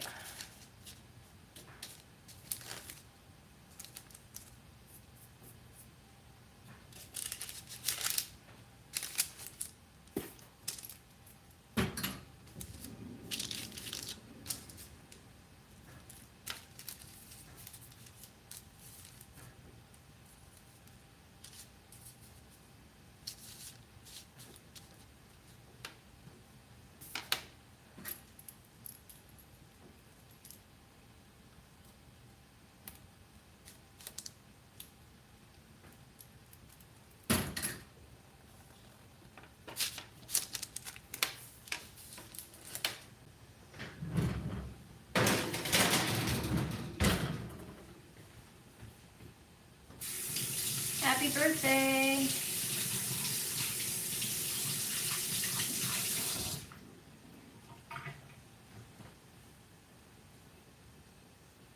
Alright, I'm going to check back in on the temperature of our milk.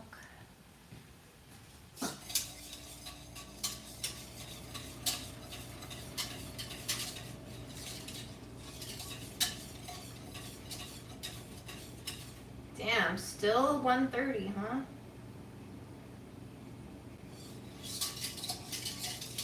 Okay, soon though. Soon.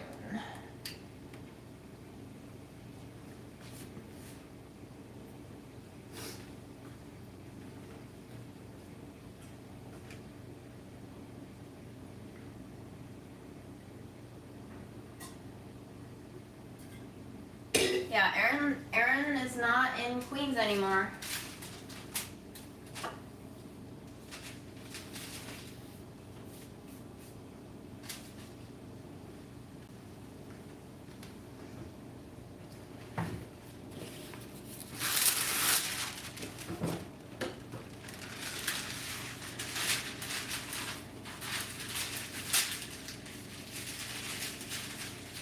Have fun playing video games. It is indeed very important.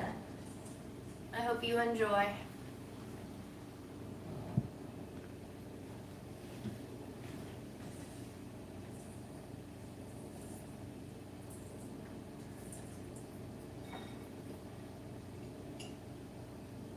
I think the longer the wheat bran sits, the longer this dough is drying out.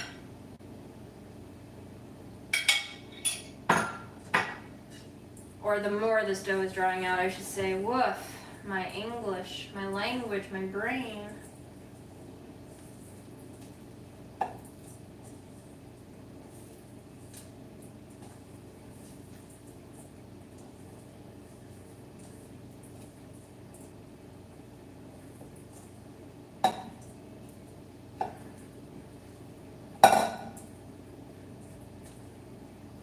Okay, this feels promising. We'll see. Famous last words. Now it is actually a cohesive lump.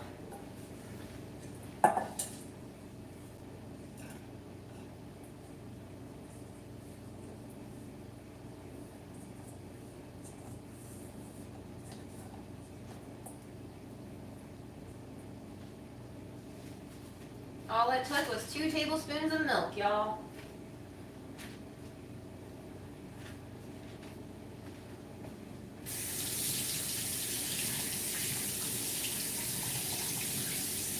Fun relates to worry in traditional cuisine or traditional Chinese medicine. Wow. Shout out to all the Asian Americans in the chat today, giving me all this wisdom that this heathen has no idea. This orphaned heathen. Tape it, huh?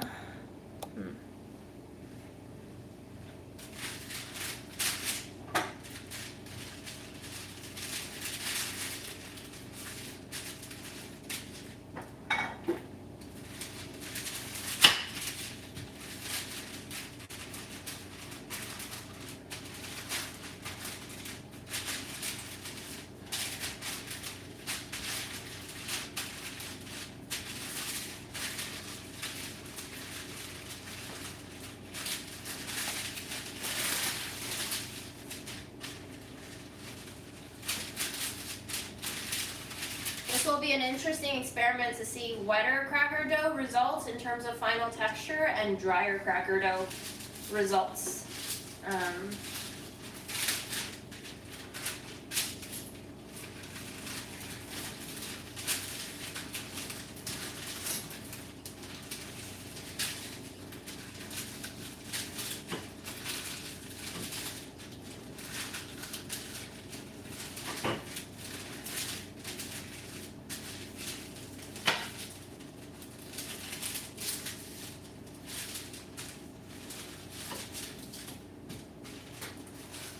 Is anyone willing to share any relationship stories where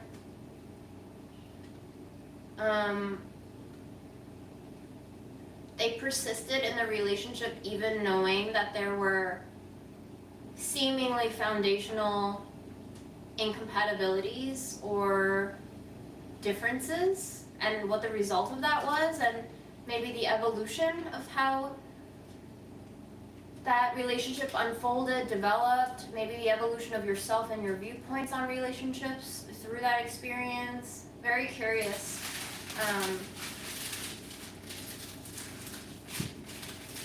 Because I feel like I, and most of us have been looking at relationships from a viewpoint of like, I must find my match, I must find my person, and we're kind of like in it to win it. But going back to what we read in Religion and Nothingness, like if everything is circular, then maybe there is more to it than the traditional story arc of, you know, beginning, middle, end, and conclusion.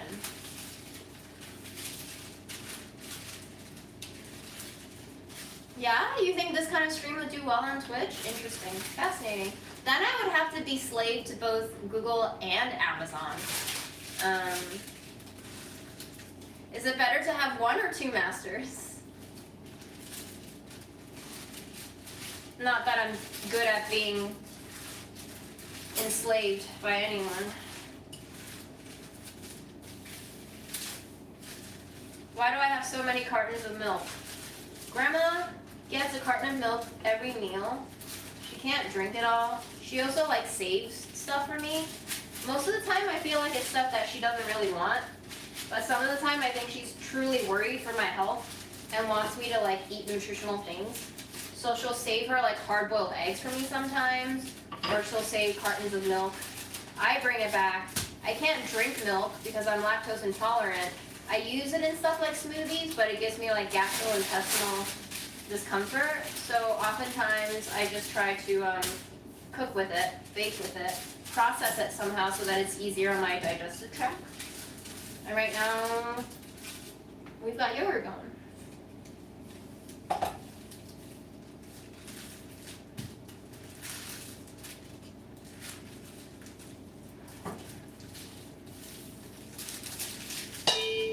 Fred loves milk, but I don't have Fred anymore.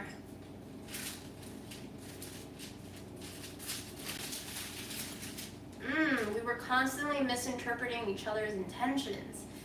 Eee. Interesting. How little he respected you in terms of what sense, like your boundaries or your viewpoints. Did you feel safe in that relationship?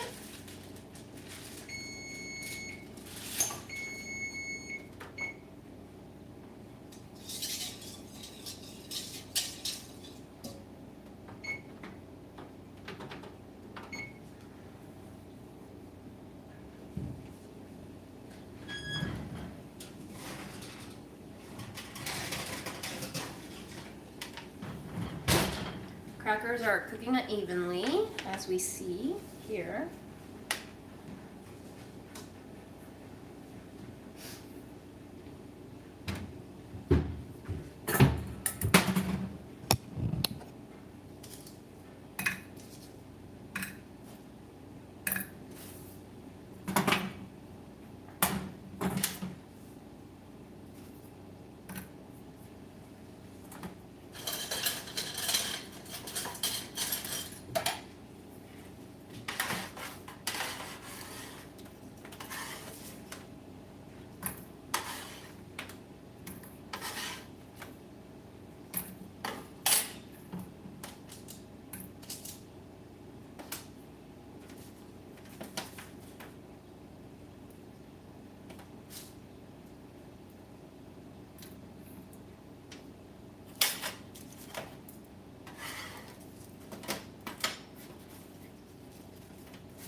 I had no idea that dating would be this hard, guys. I'm exhausted. I'll get to your comments in a sec after these crackers are rescued from burning point. Thank you for sharing all of your stories. I do appreciate it.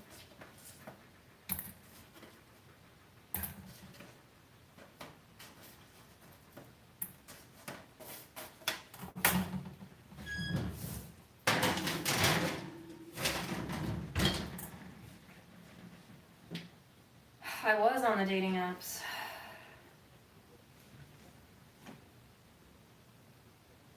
Being raised as a Chinese female with grandparents in an arranged marriage, knowing when young that you commit for life can really mess you up in America. You're committed to the commitment. Yep. I still love her as a person. We're just not compatible in a relationship setting. Yep. I relate to that. Compatibility changes over time. Super compatible with my girlfriend 8 years ago, not so much recently. We still love and respect each other, but it's difficult to know when to call it. I mean, case in point, me and Aaron, right? I think we still do care very much for each other, but it just doesn't work.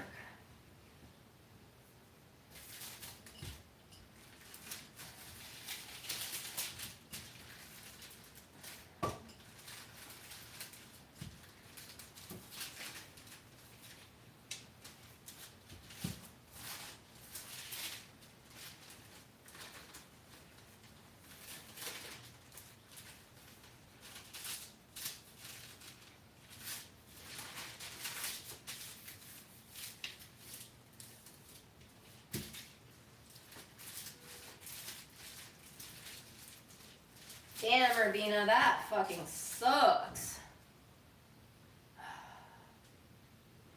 We were not on the same page. She thought my jokes were lies. Damn. Interesting. Yeah, relationships are difficult. I mean, thank you all for sharing.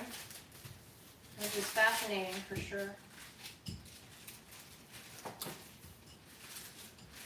Also stuff that we don't talk about with strangers or even people close to us, like how relationships don't work out.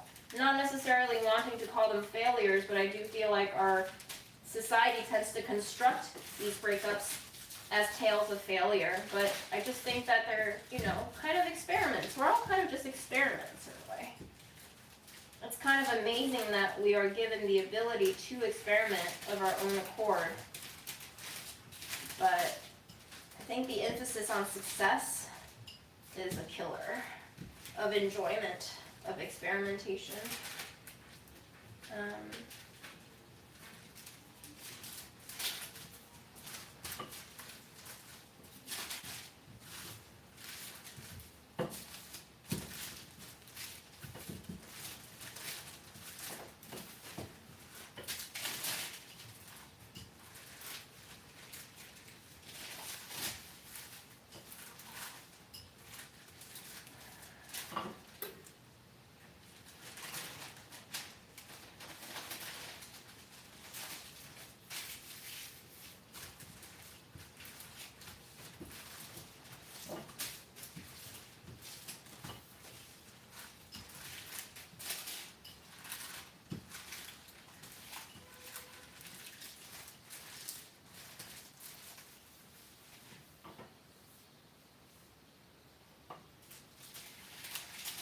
5 suggestion. Find a cause bigger than yourself to make the world a better place. Get involved in those organizations. You meet like-minded people you can have long-term relationships with. Yeah.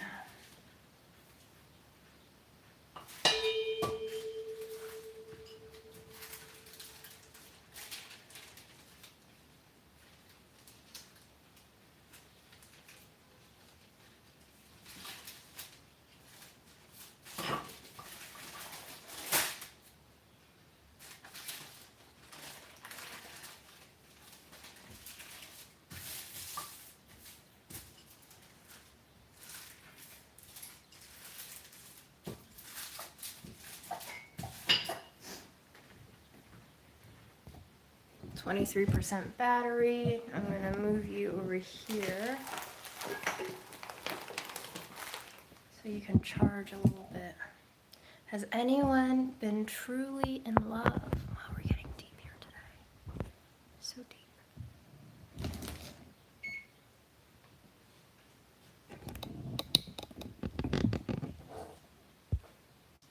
You're a proponent of finding different-minded people with like hearts. Yeah, I like that.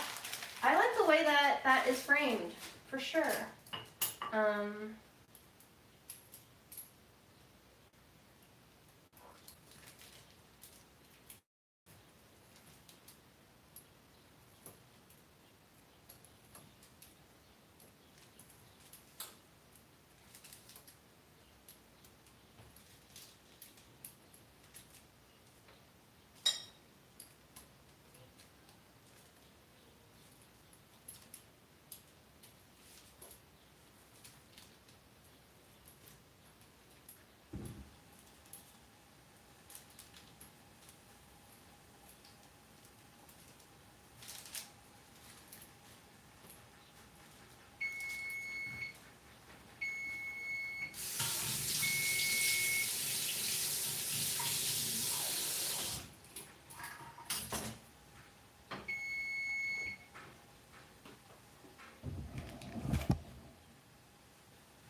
Thank you, D's Nuts.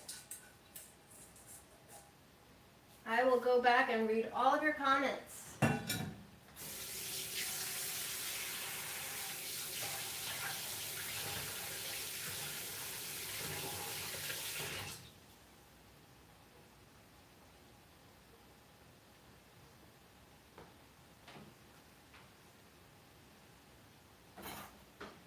Did not respect your boundaries in terms of sex and privacy. No, no, no. Yeah, no. That sucks. I'm sorry.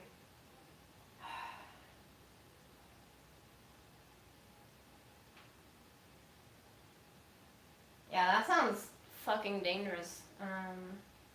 What you were in, Sherry.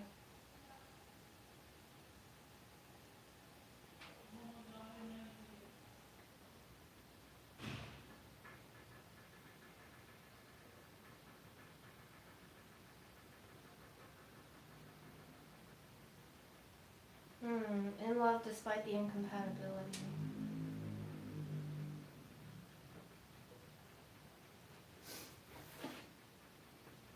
Looking back, I can hardly believe I stayed as long as I did, but realize now I felt abandoned by my family and wanted to be part of his. Very real. Super, super real. It is cosmically tragic sometimes that you get along with the family and not with the partner as well, and then sometimes you get with the partner but not with the family. Finding the right combination of all of those things that can fall within your range of tolerance and acceptance and love is hard.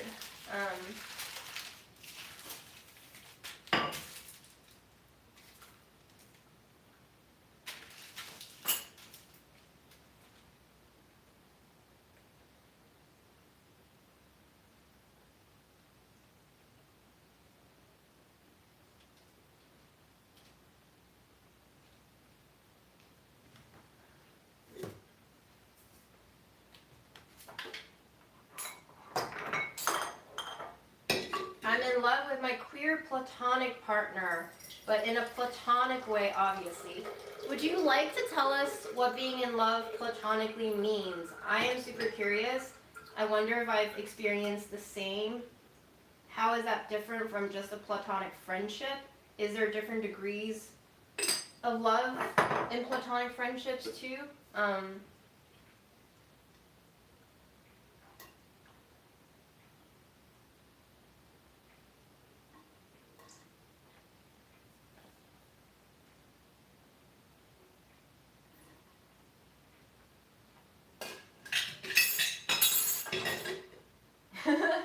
I am multitasking. I love it. I don't know. Is this like fulfilling my supposed ADHD fantasies of doing multiple things at one time? And then also having an audience to keep me on track on all of those things? I really do enjoy it. And it does seem like a great way to maybe not organize my thoughts, but to have interaction to bounce them off of. I think lately I've been feeling extremely lonely for various reasons. Depression being one, but also, like the causes of my depression. I do feel like my depression can be very externally influenced. And I understand that everybody experiences depression differently. But mine, I think, can be very much inflamed, exacerbated, and encouraged by external circumstances and situations. And obviously, there's Palestine, but there's also a lot of other shit going on. That just makes it hard to feel good right now. So these lives do help me process thoughts in that I am not banging around in my own head with so many different pain points.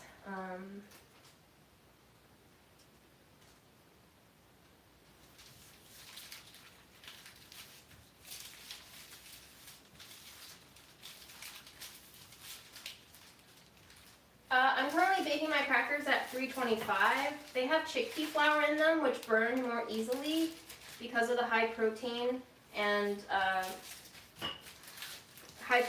slightly higher fat content than just wheat. So I have to keep a close eye on them. My oven also runs hot, so this is probably closer to other people's 335.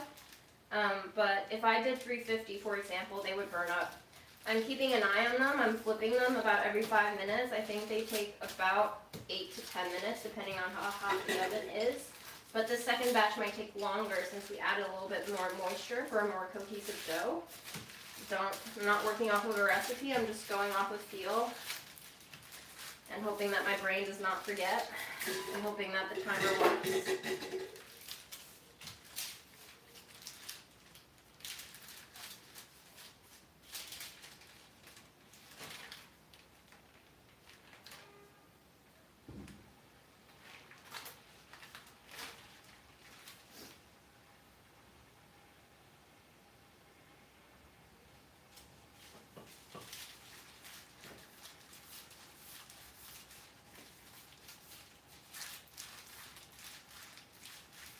So wait, you're getting married to a platonic partner.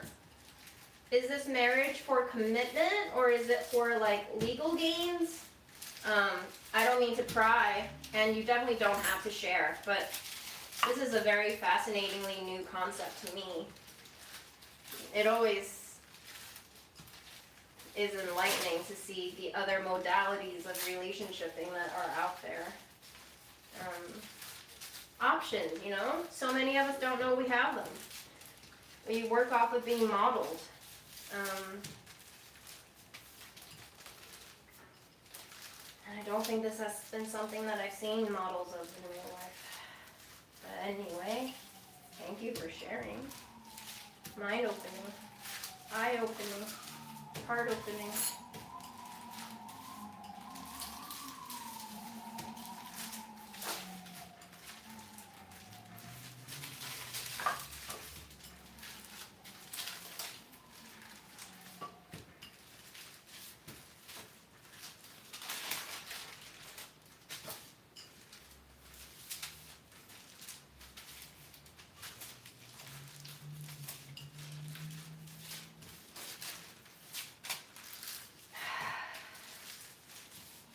Crackers are a lot of effort to make, and they're so easy to eat. But today is kind of a slow down and take stock and treat yourself moment, I guess.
Makes you want to be a better person, or makes you a better person, and you take care of each other. Interesting. Okay.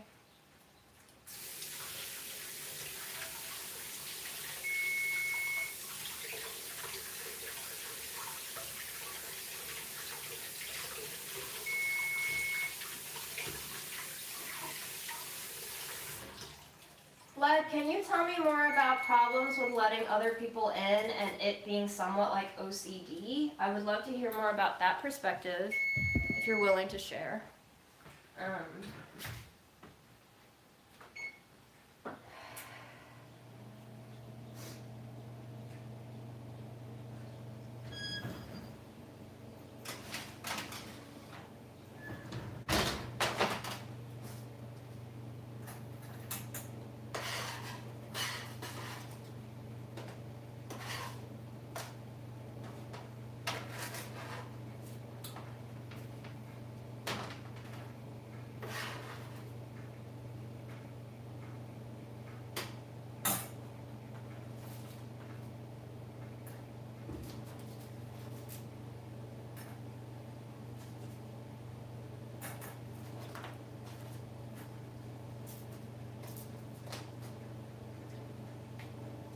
what in particular, also, coming back to this queer platonic love topic, what makes it queer? Is it just a gender issue, or is it kind of going beyond the societal construct of what kinds of relationship we can have?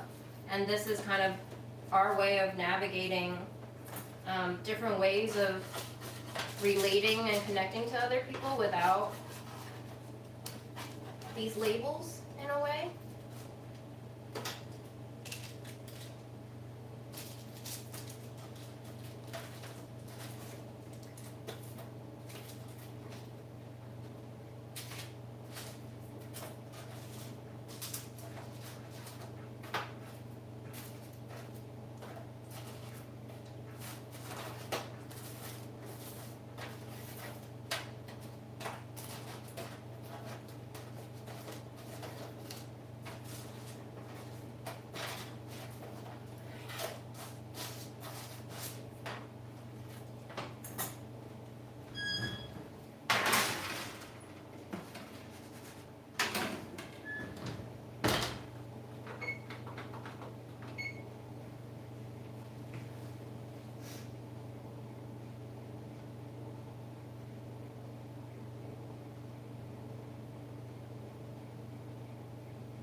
Getting married for commitment, started out as friends who had commitment issues in opposite ways. Interesting.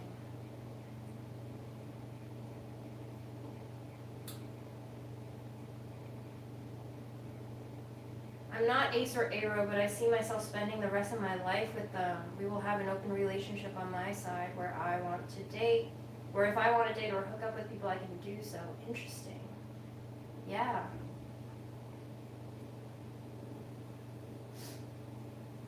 Yeah. Yeah, okay. Cool. Y'all are so cool. Thank you for teaching me shit. Different angles, y'all. Both in terms of our kitchen and, oh, my thermometer's not working. That's cool. Perfect temperature now. Okay. Great time for my thermometer to crop out at. We're at 110 degrees.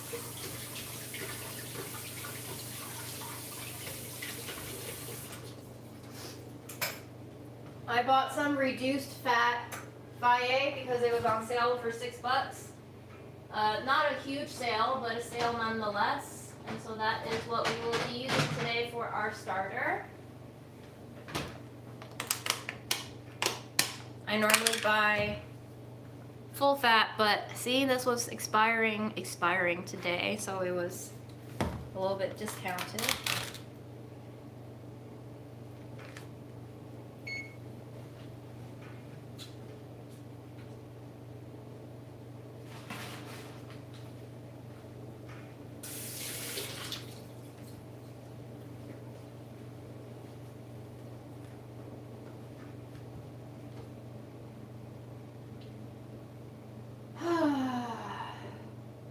Now, I know you're supposed to be tempering the yogurt into warm milk. Maybe I'll just use this milk. Let's do it. Whatever. I do want to get this skin out of here, although I think it's a lost cause.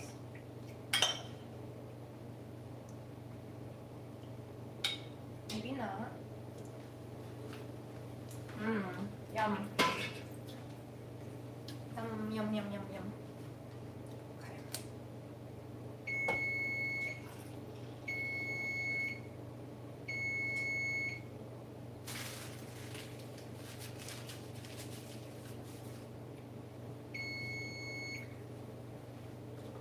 So many things going on at the same time. You can go for 2 minutes more. I can ignore you for 2 minutes more. Okay. I'm gonna get this done. Maybe I use a cleaner utensil.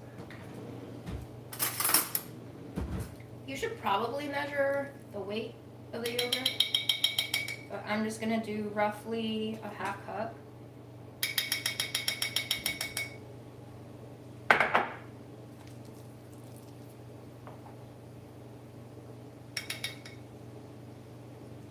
Yeah, full fat faye is way different than this. Huh. I recommend full fat always. Is there additives in here? This feels weird.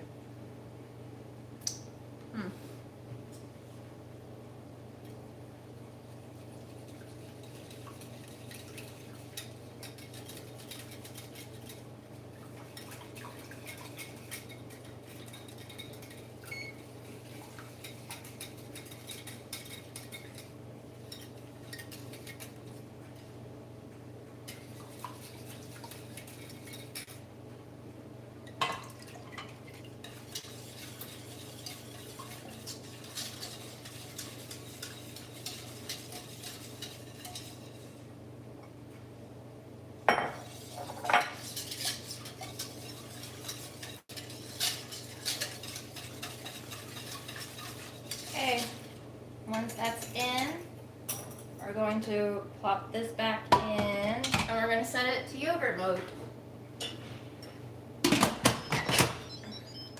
12 hours.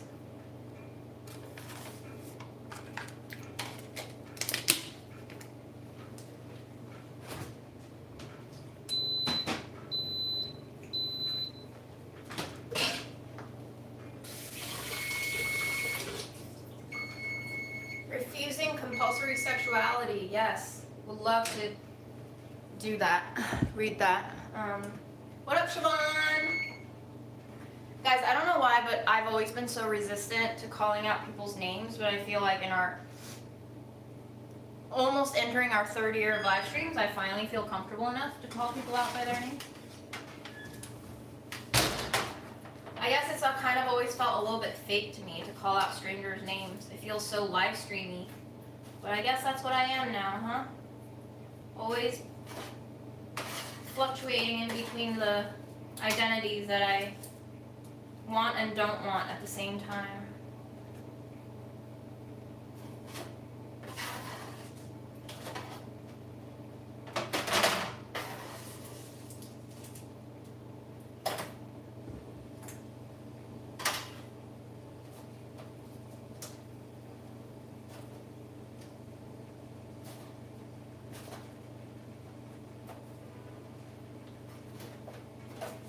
Is there anyone who started watching my lives after my asexuality baking video came out? Did that get me any new subscribers because of that orientation video? I'm curious.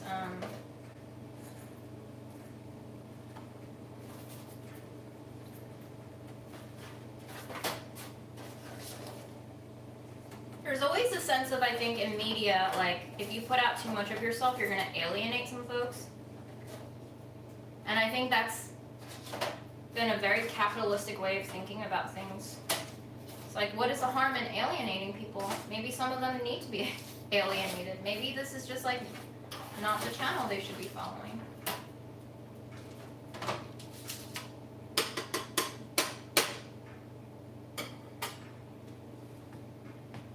I do want to toast these a little more. So, let's do that. Let's keep it simple for myself.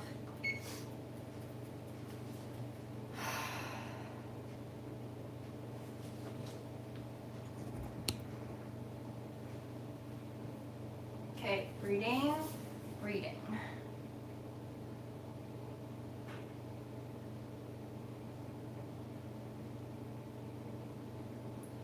Yeah, my understanding of queerness in the beginning was developing more into it being non-hetero people as opposed to sorry, I misread that. Yes. Okay, Cherry says, my understanding of queerness is developing more into it being non-heteronormative people as opposed to non-heterosexual people. Yes, true.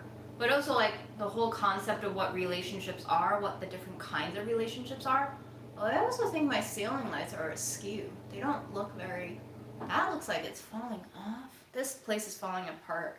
After a year of being here, I can see how shoddy some of the construction is. There's like grout falling out from my floor tiles. Poorly constructed.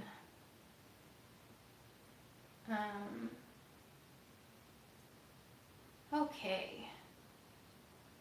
Queer relationships are built different. I sometimes try to explain to straight friends why there's not so much of a pressure to label all intimate relationships in a traditional way in the queer community. I sometimes wonder if it comes from this kind of stigmatization of labels queer folks are victims of.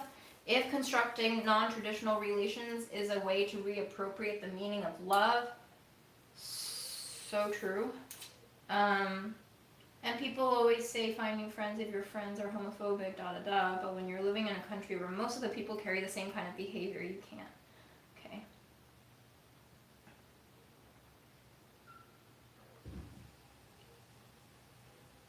Authenticity is better than number of viewers. I believe yes, especially because I'm not really relying on this as income right now. There is no reason for me to chase after numbers, you know, because numbers is a purely capitalistic chase.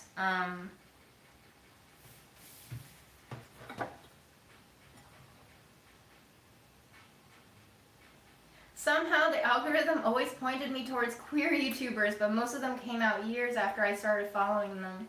I don't know if that was so much a coming out video, it was more just like an exploratory video, and I think it also was born out of the frustration of being on dating apps for 2 rounds and like feeling like, oh, this is not gonna go anywhere. Life. What a strange life we live. Beautiful bird bowl. Paid $16 for this bowl. Probably used it 3 times.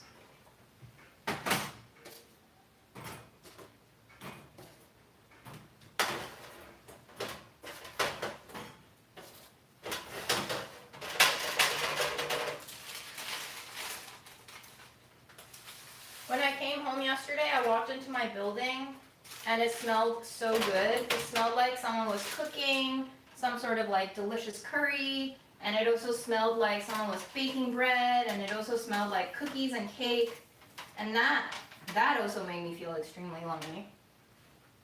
You know, just knowing that like, oh, here's what other people are doing. And the flip side of that being, oh, here's what I'm not doing. And my mind immediately went to, well, they're doing it probably because they have people to entertain, company to keep.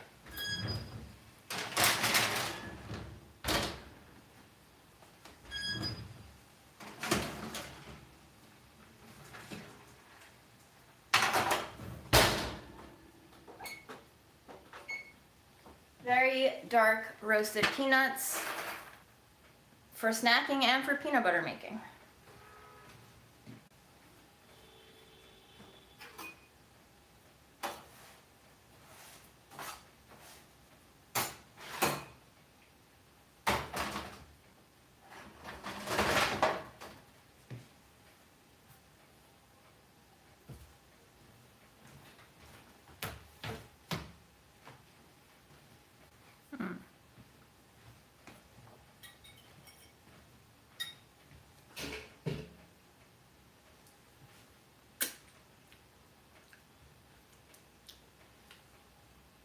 Interesting.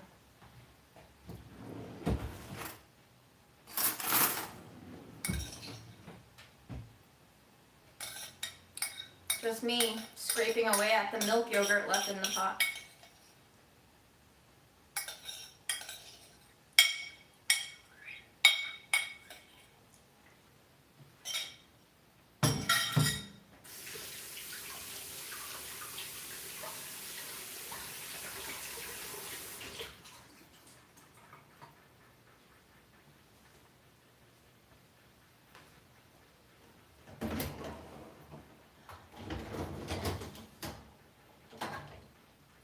I think it means a lot to me that people get enjoyment out of these lives and other people's company too. I think it feels nice almost for me to like play host virtually. It doesn't really cost me anything to put a live on. And it doesn't require any further cleanup the way actual gatherings do. So for me, it's a win-win situation.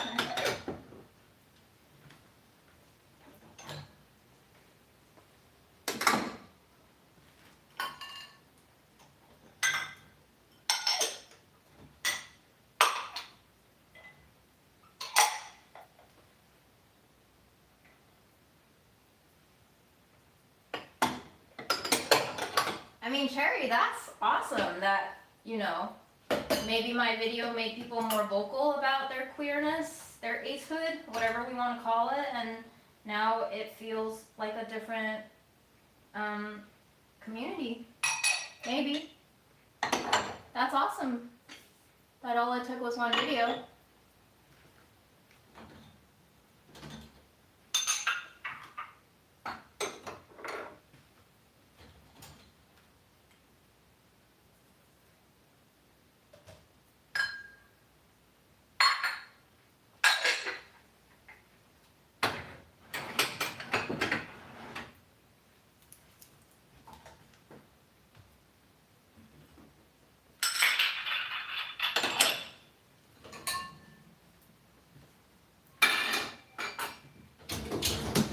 Guys, I'm gonna pause putting away the dishes so you can hear.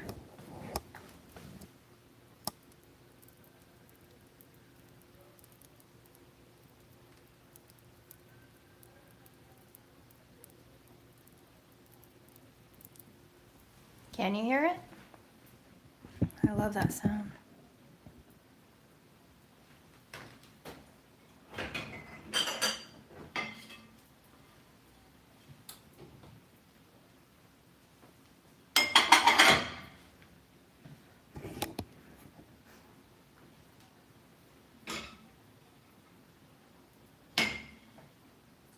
I mean, I love the backsplash too, but everything about this kitchen is so shoddily constructed. The cabinets feel like they weren't nailed in right. I'm seeing so much flooring deconstructing and cracking under my feet. Like, goddamn.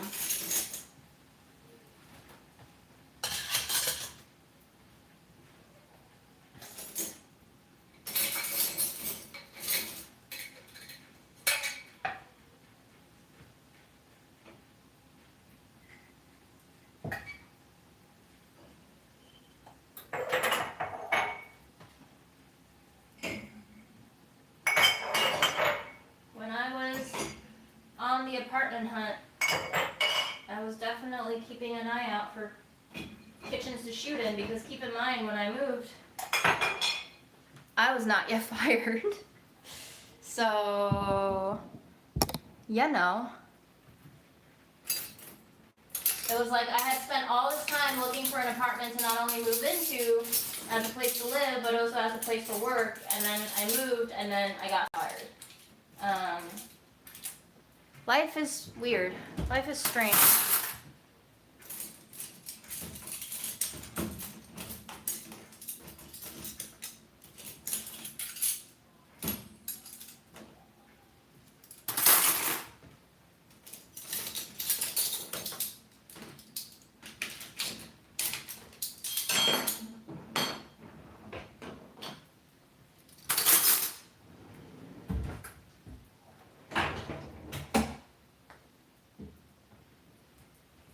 I'm not mad at hers though, because I think when I spoke about all the issues, and I knew that I was being like above average vocal about the union, you know, it's important to have solidarity, and this is why.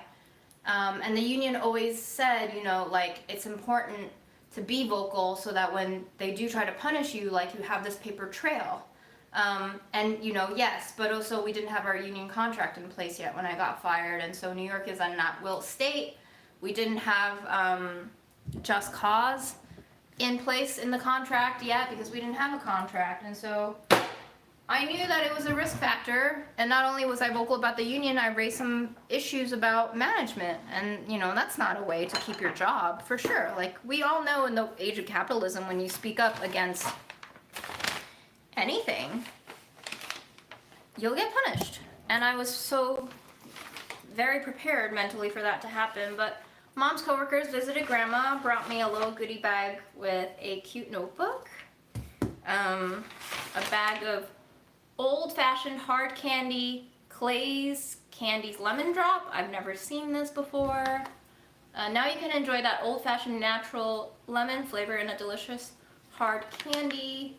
I don't know what this is, but sure, cool. They're Christian, so they got me a keychain that says, But the Lord stood with me and gave me strength, from the book of Timothy 2, chapter 4, verse 17. My favorite thing so far is the bag, honestly. And here's a little gift card. Oh, are they a staple of the South? That's cool. It reads Merry Christmas on the front and back. And they wrote me a message in Chinese. 亲爱的九星，照顾姥姥辛苦了，从年头到 something 尾。I'm not very literate, especially when it's handwriting. 2年日日的辛苦，心疼你，爱你。And then they signed their names. So that roughly translates to, Dear Jiuxing, which is my Chinese name, taking care of grandma is tiring. I'm just like, you've been working hard at taking care of grandma from the beginning of the year to the tail end. 2 years of daily hard work. Our heart hurts for you. This is like, it's not like actually hurting for you. In Chinese, hurting heart means they care about you in a way that like is so deeply caring that it does cause them to some extent some pain. It's a very sweet card.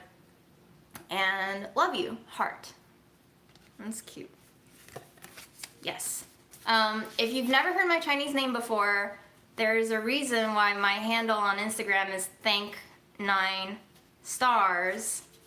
My last name means thank, 谢, and last names come first in a Chinese name order. And then my Chinese first name is 九星, which is 9 stars. Hence my handle, and my handle on YouTube now. Not the title of my channel, but the handle, the @ you can type @ thank9stars now, is my Chinese name. Okay, so that's one present. Thank you. We'll see what happens. Thank you for the bag. Oh yeah, sorry to mansplain you, but just for other folks who don't know Chinese. I'm going to turn our oven off, I'm going to turn our light on, I'm going to see how it's doing here.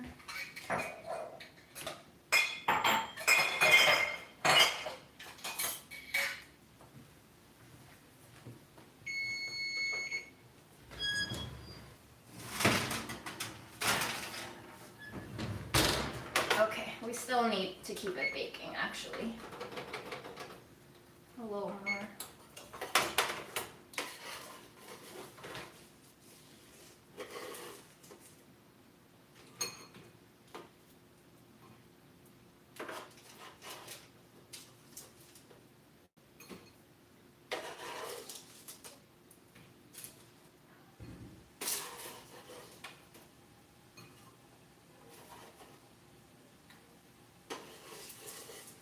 So going back to the kind of Chinese/Asian American identity too, like one thing that's been on my mind is, yeah, American culture is way more individualistic, which also makes me feel guilty because being individualistic in a culture where, for example, Chinese culture is more community oriented, or like, you know, not necessarily community in the way that Americans envision it, but just more like whole, people as a whole oriented. It makes me feel like I'm a brat, you know, it makes me feel selfish. And I think individualism is, in a way, selfish. And also thinking about that, like, triggers some sort of shame and anxiety and guilt as well. And navigating that has been a mindfuck in and of itself, I think. I don't know if anybody else resonates with that conflict of culture, but for sure, how Chinese I am, how Chinese I'm allowed to be, how American I can be, how American I have permission to be, how much guilt comes with either one of those identities who are in direct conflict with each other at times, how authentic I know Chinese culture, which I don't. I don't feel authentically Chinese at all because I feel so alienated from what being Chinese means, and what that does to like my mentality concerning my own identity and how I should function and what value systems I should be prescribing to. It's a lot to think about. It's a lot to think about. continuing on.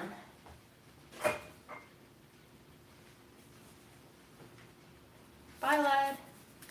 We're going to unwrap our potential sock gifts. And then we'll eat some crackers, maybe. Merry Christmas. However you're living it. I used to peel wrapping paper so carefully because we were always in the mindset of if you peel it carefully enough, you might be able to reuse it. Does budget eats start to make more sense now? Oh, this isn't socks, this is way better. Oh my god, it is a Gudetama bag, maybe? Guys, it's a depressed egg. Holy shit. It's a Gudetama bag. Okay, I'm absolutely delighted. I am so delighted. If you don't know, Gudetama is like a Japanese character where it's like a depressed egg. It's just like a really depressed egg. It's got a cute butt. Oh my god, I'm gonna have to thank Jennifer for this. I'm gonna use the shit out of this. And it's like a really cute size too for grocery shopping. Gudetama is very on brand for me indeed.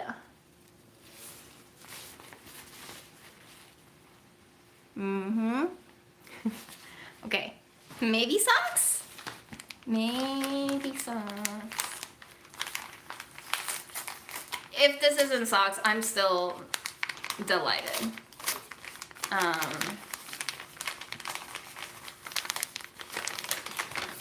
It's socks.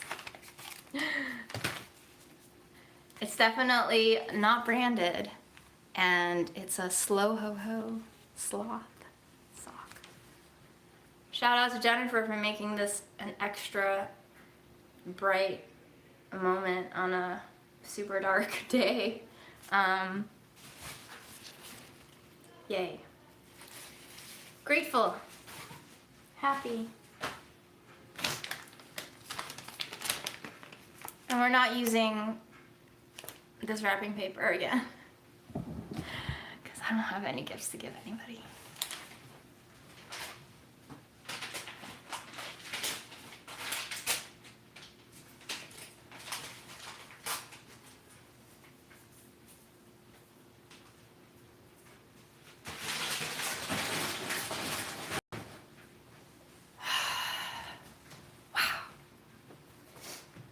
What a day.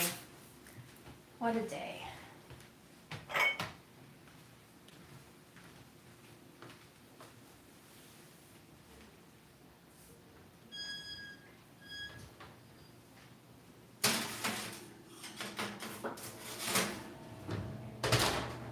Let's set a timer for 4 minutes, maybe one more preheat, and let's taste some of our crackers.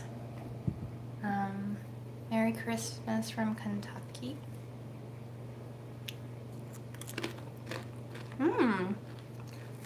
Nicely sweet.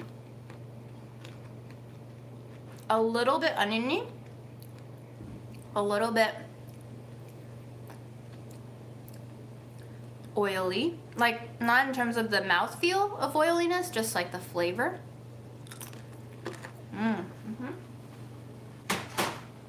It's gonna be so delicious with my leftover lentils.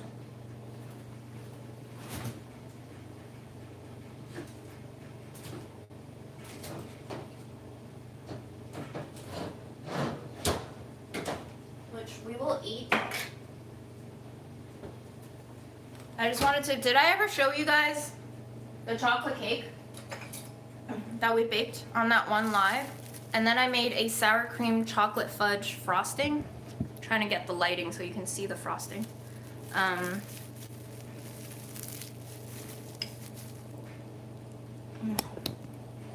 Difficult.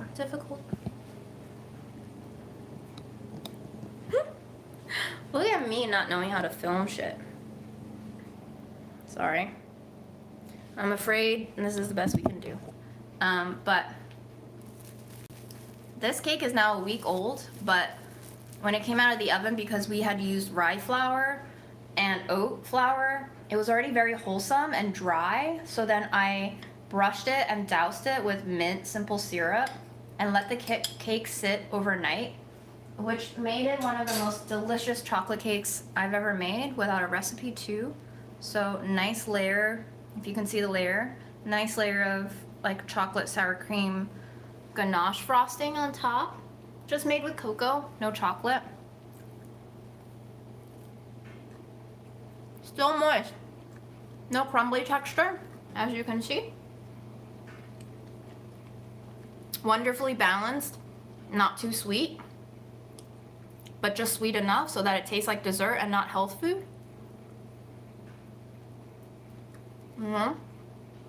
And for a cake that's been sitting in the fridge for over a week, it doesn't have that like fall apart mealy texture at all. So I am pleasantly surprised with myself.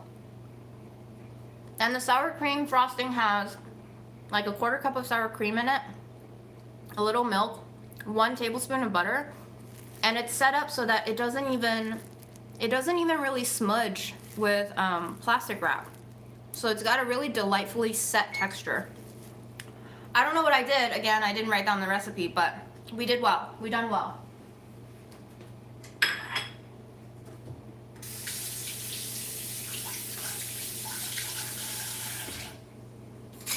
I wonder if there's someone out there who's just like secretly taking notes of all of the things I've ever cooked without a recipe on this show. And then I can reach out to them and be like, can we publish a cookbook together?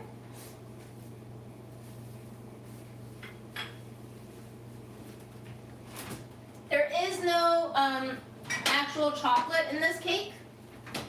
It's actually all just chocolate, like cocoa powder. I only use cocoa powder.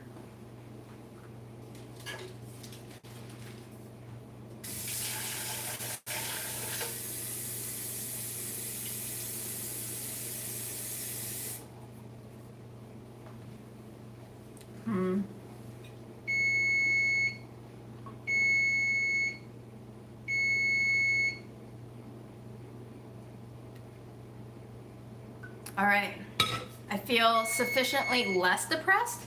We have not healed the depression yet, but certainly going live has assisted me in calming my depression.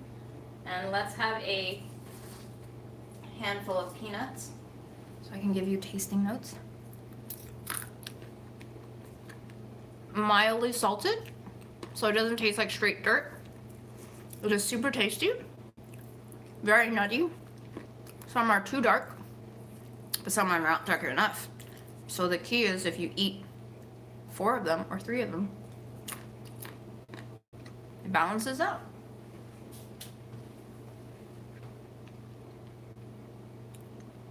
Hot cocoa bombs cracked. Uh-oh. How do they crack? I've never had the patience to take on cooking assignments like that, but I'm glad you do.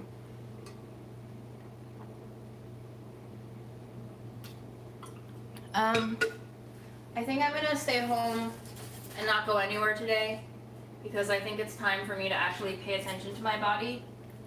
And what it's been telling me for the last month is slow the fuck down, bitch. So guess I'm gonna skip out on everything and we'll just have to reschedule it.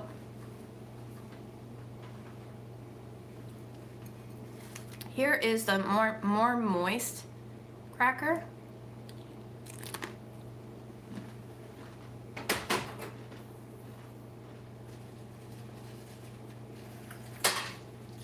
I'm trying to dig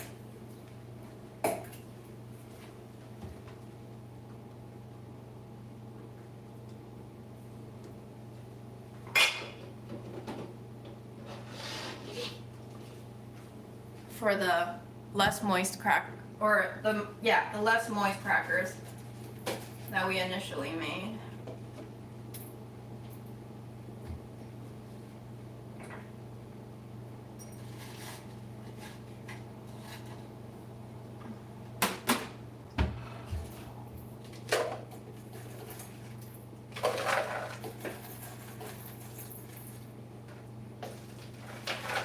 can give you tasting notes on those too.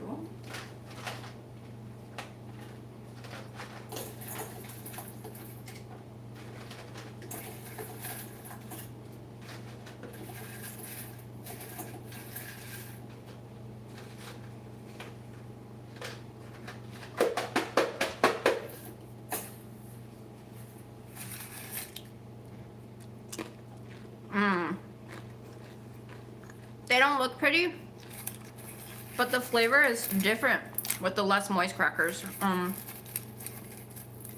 It's almost like more anise sweet. Also has a slightly different mouthfeel.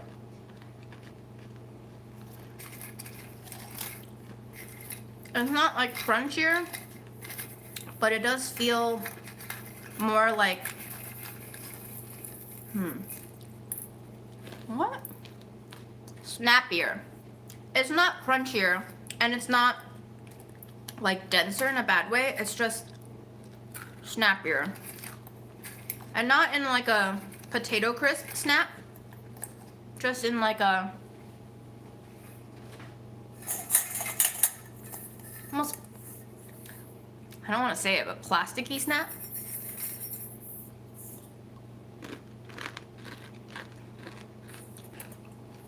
That chickpea flour is years old by now, so I'm glad we used it up. All right, guys.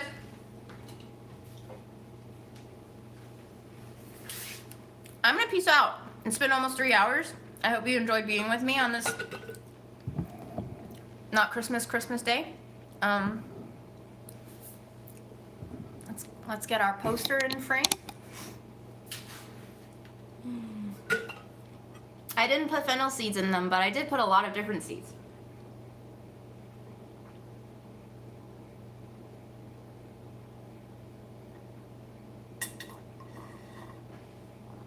Take care of all of you. Let's do a vitamin check real fast.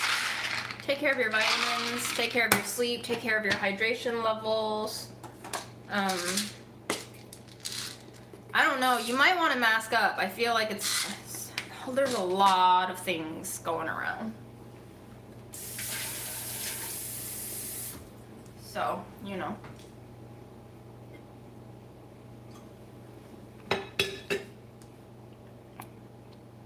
Bye.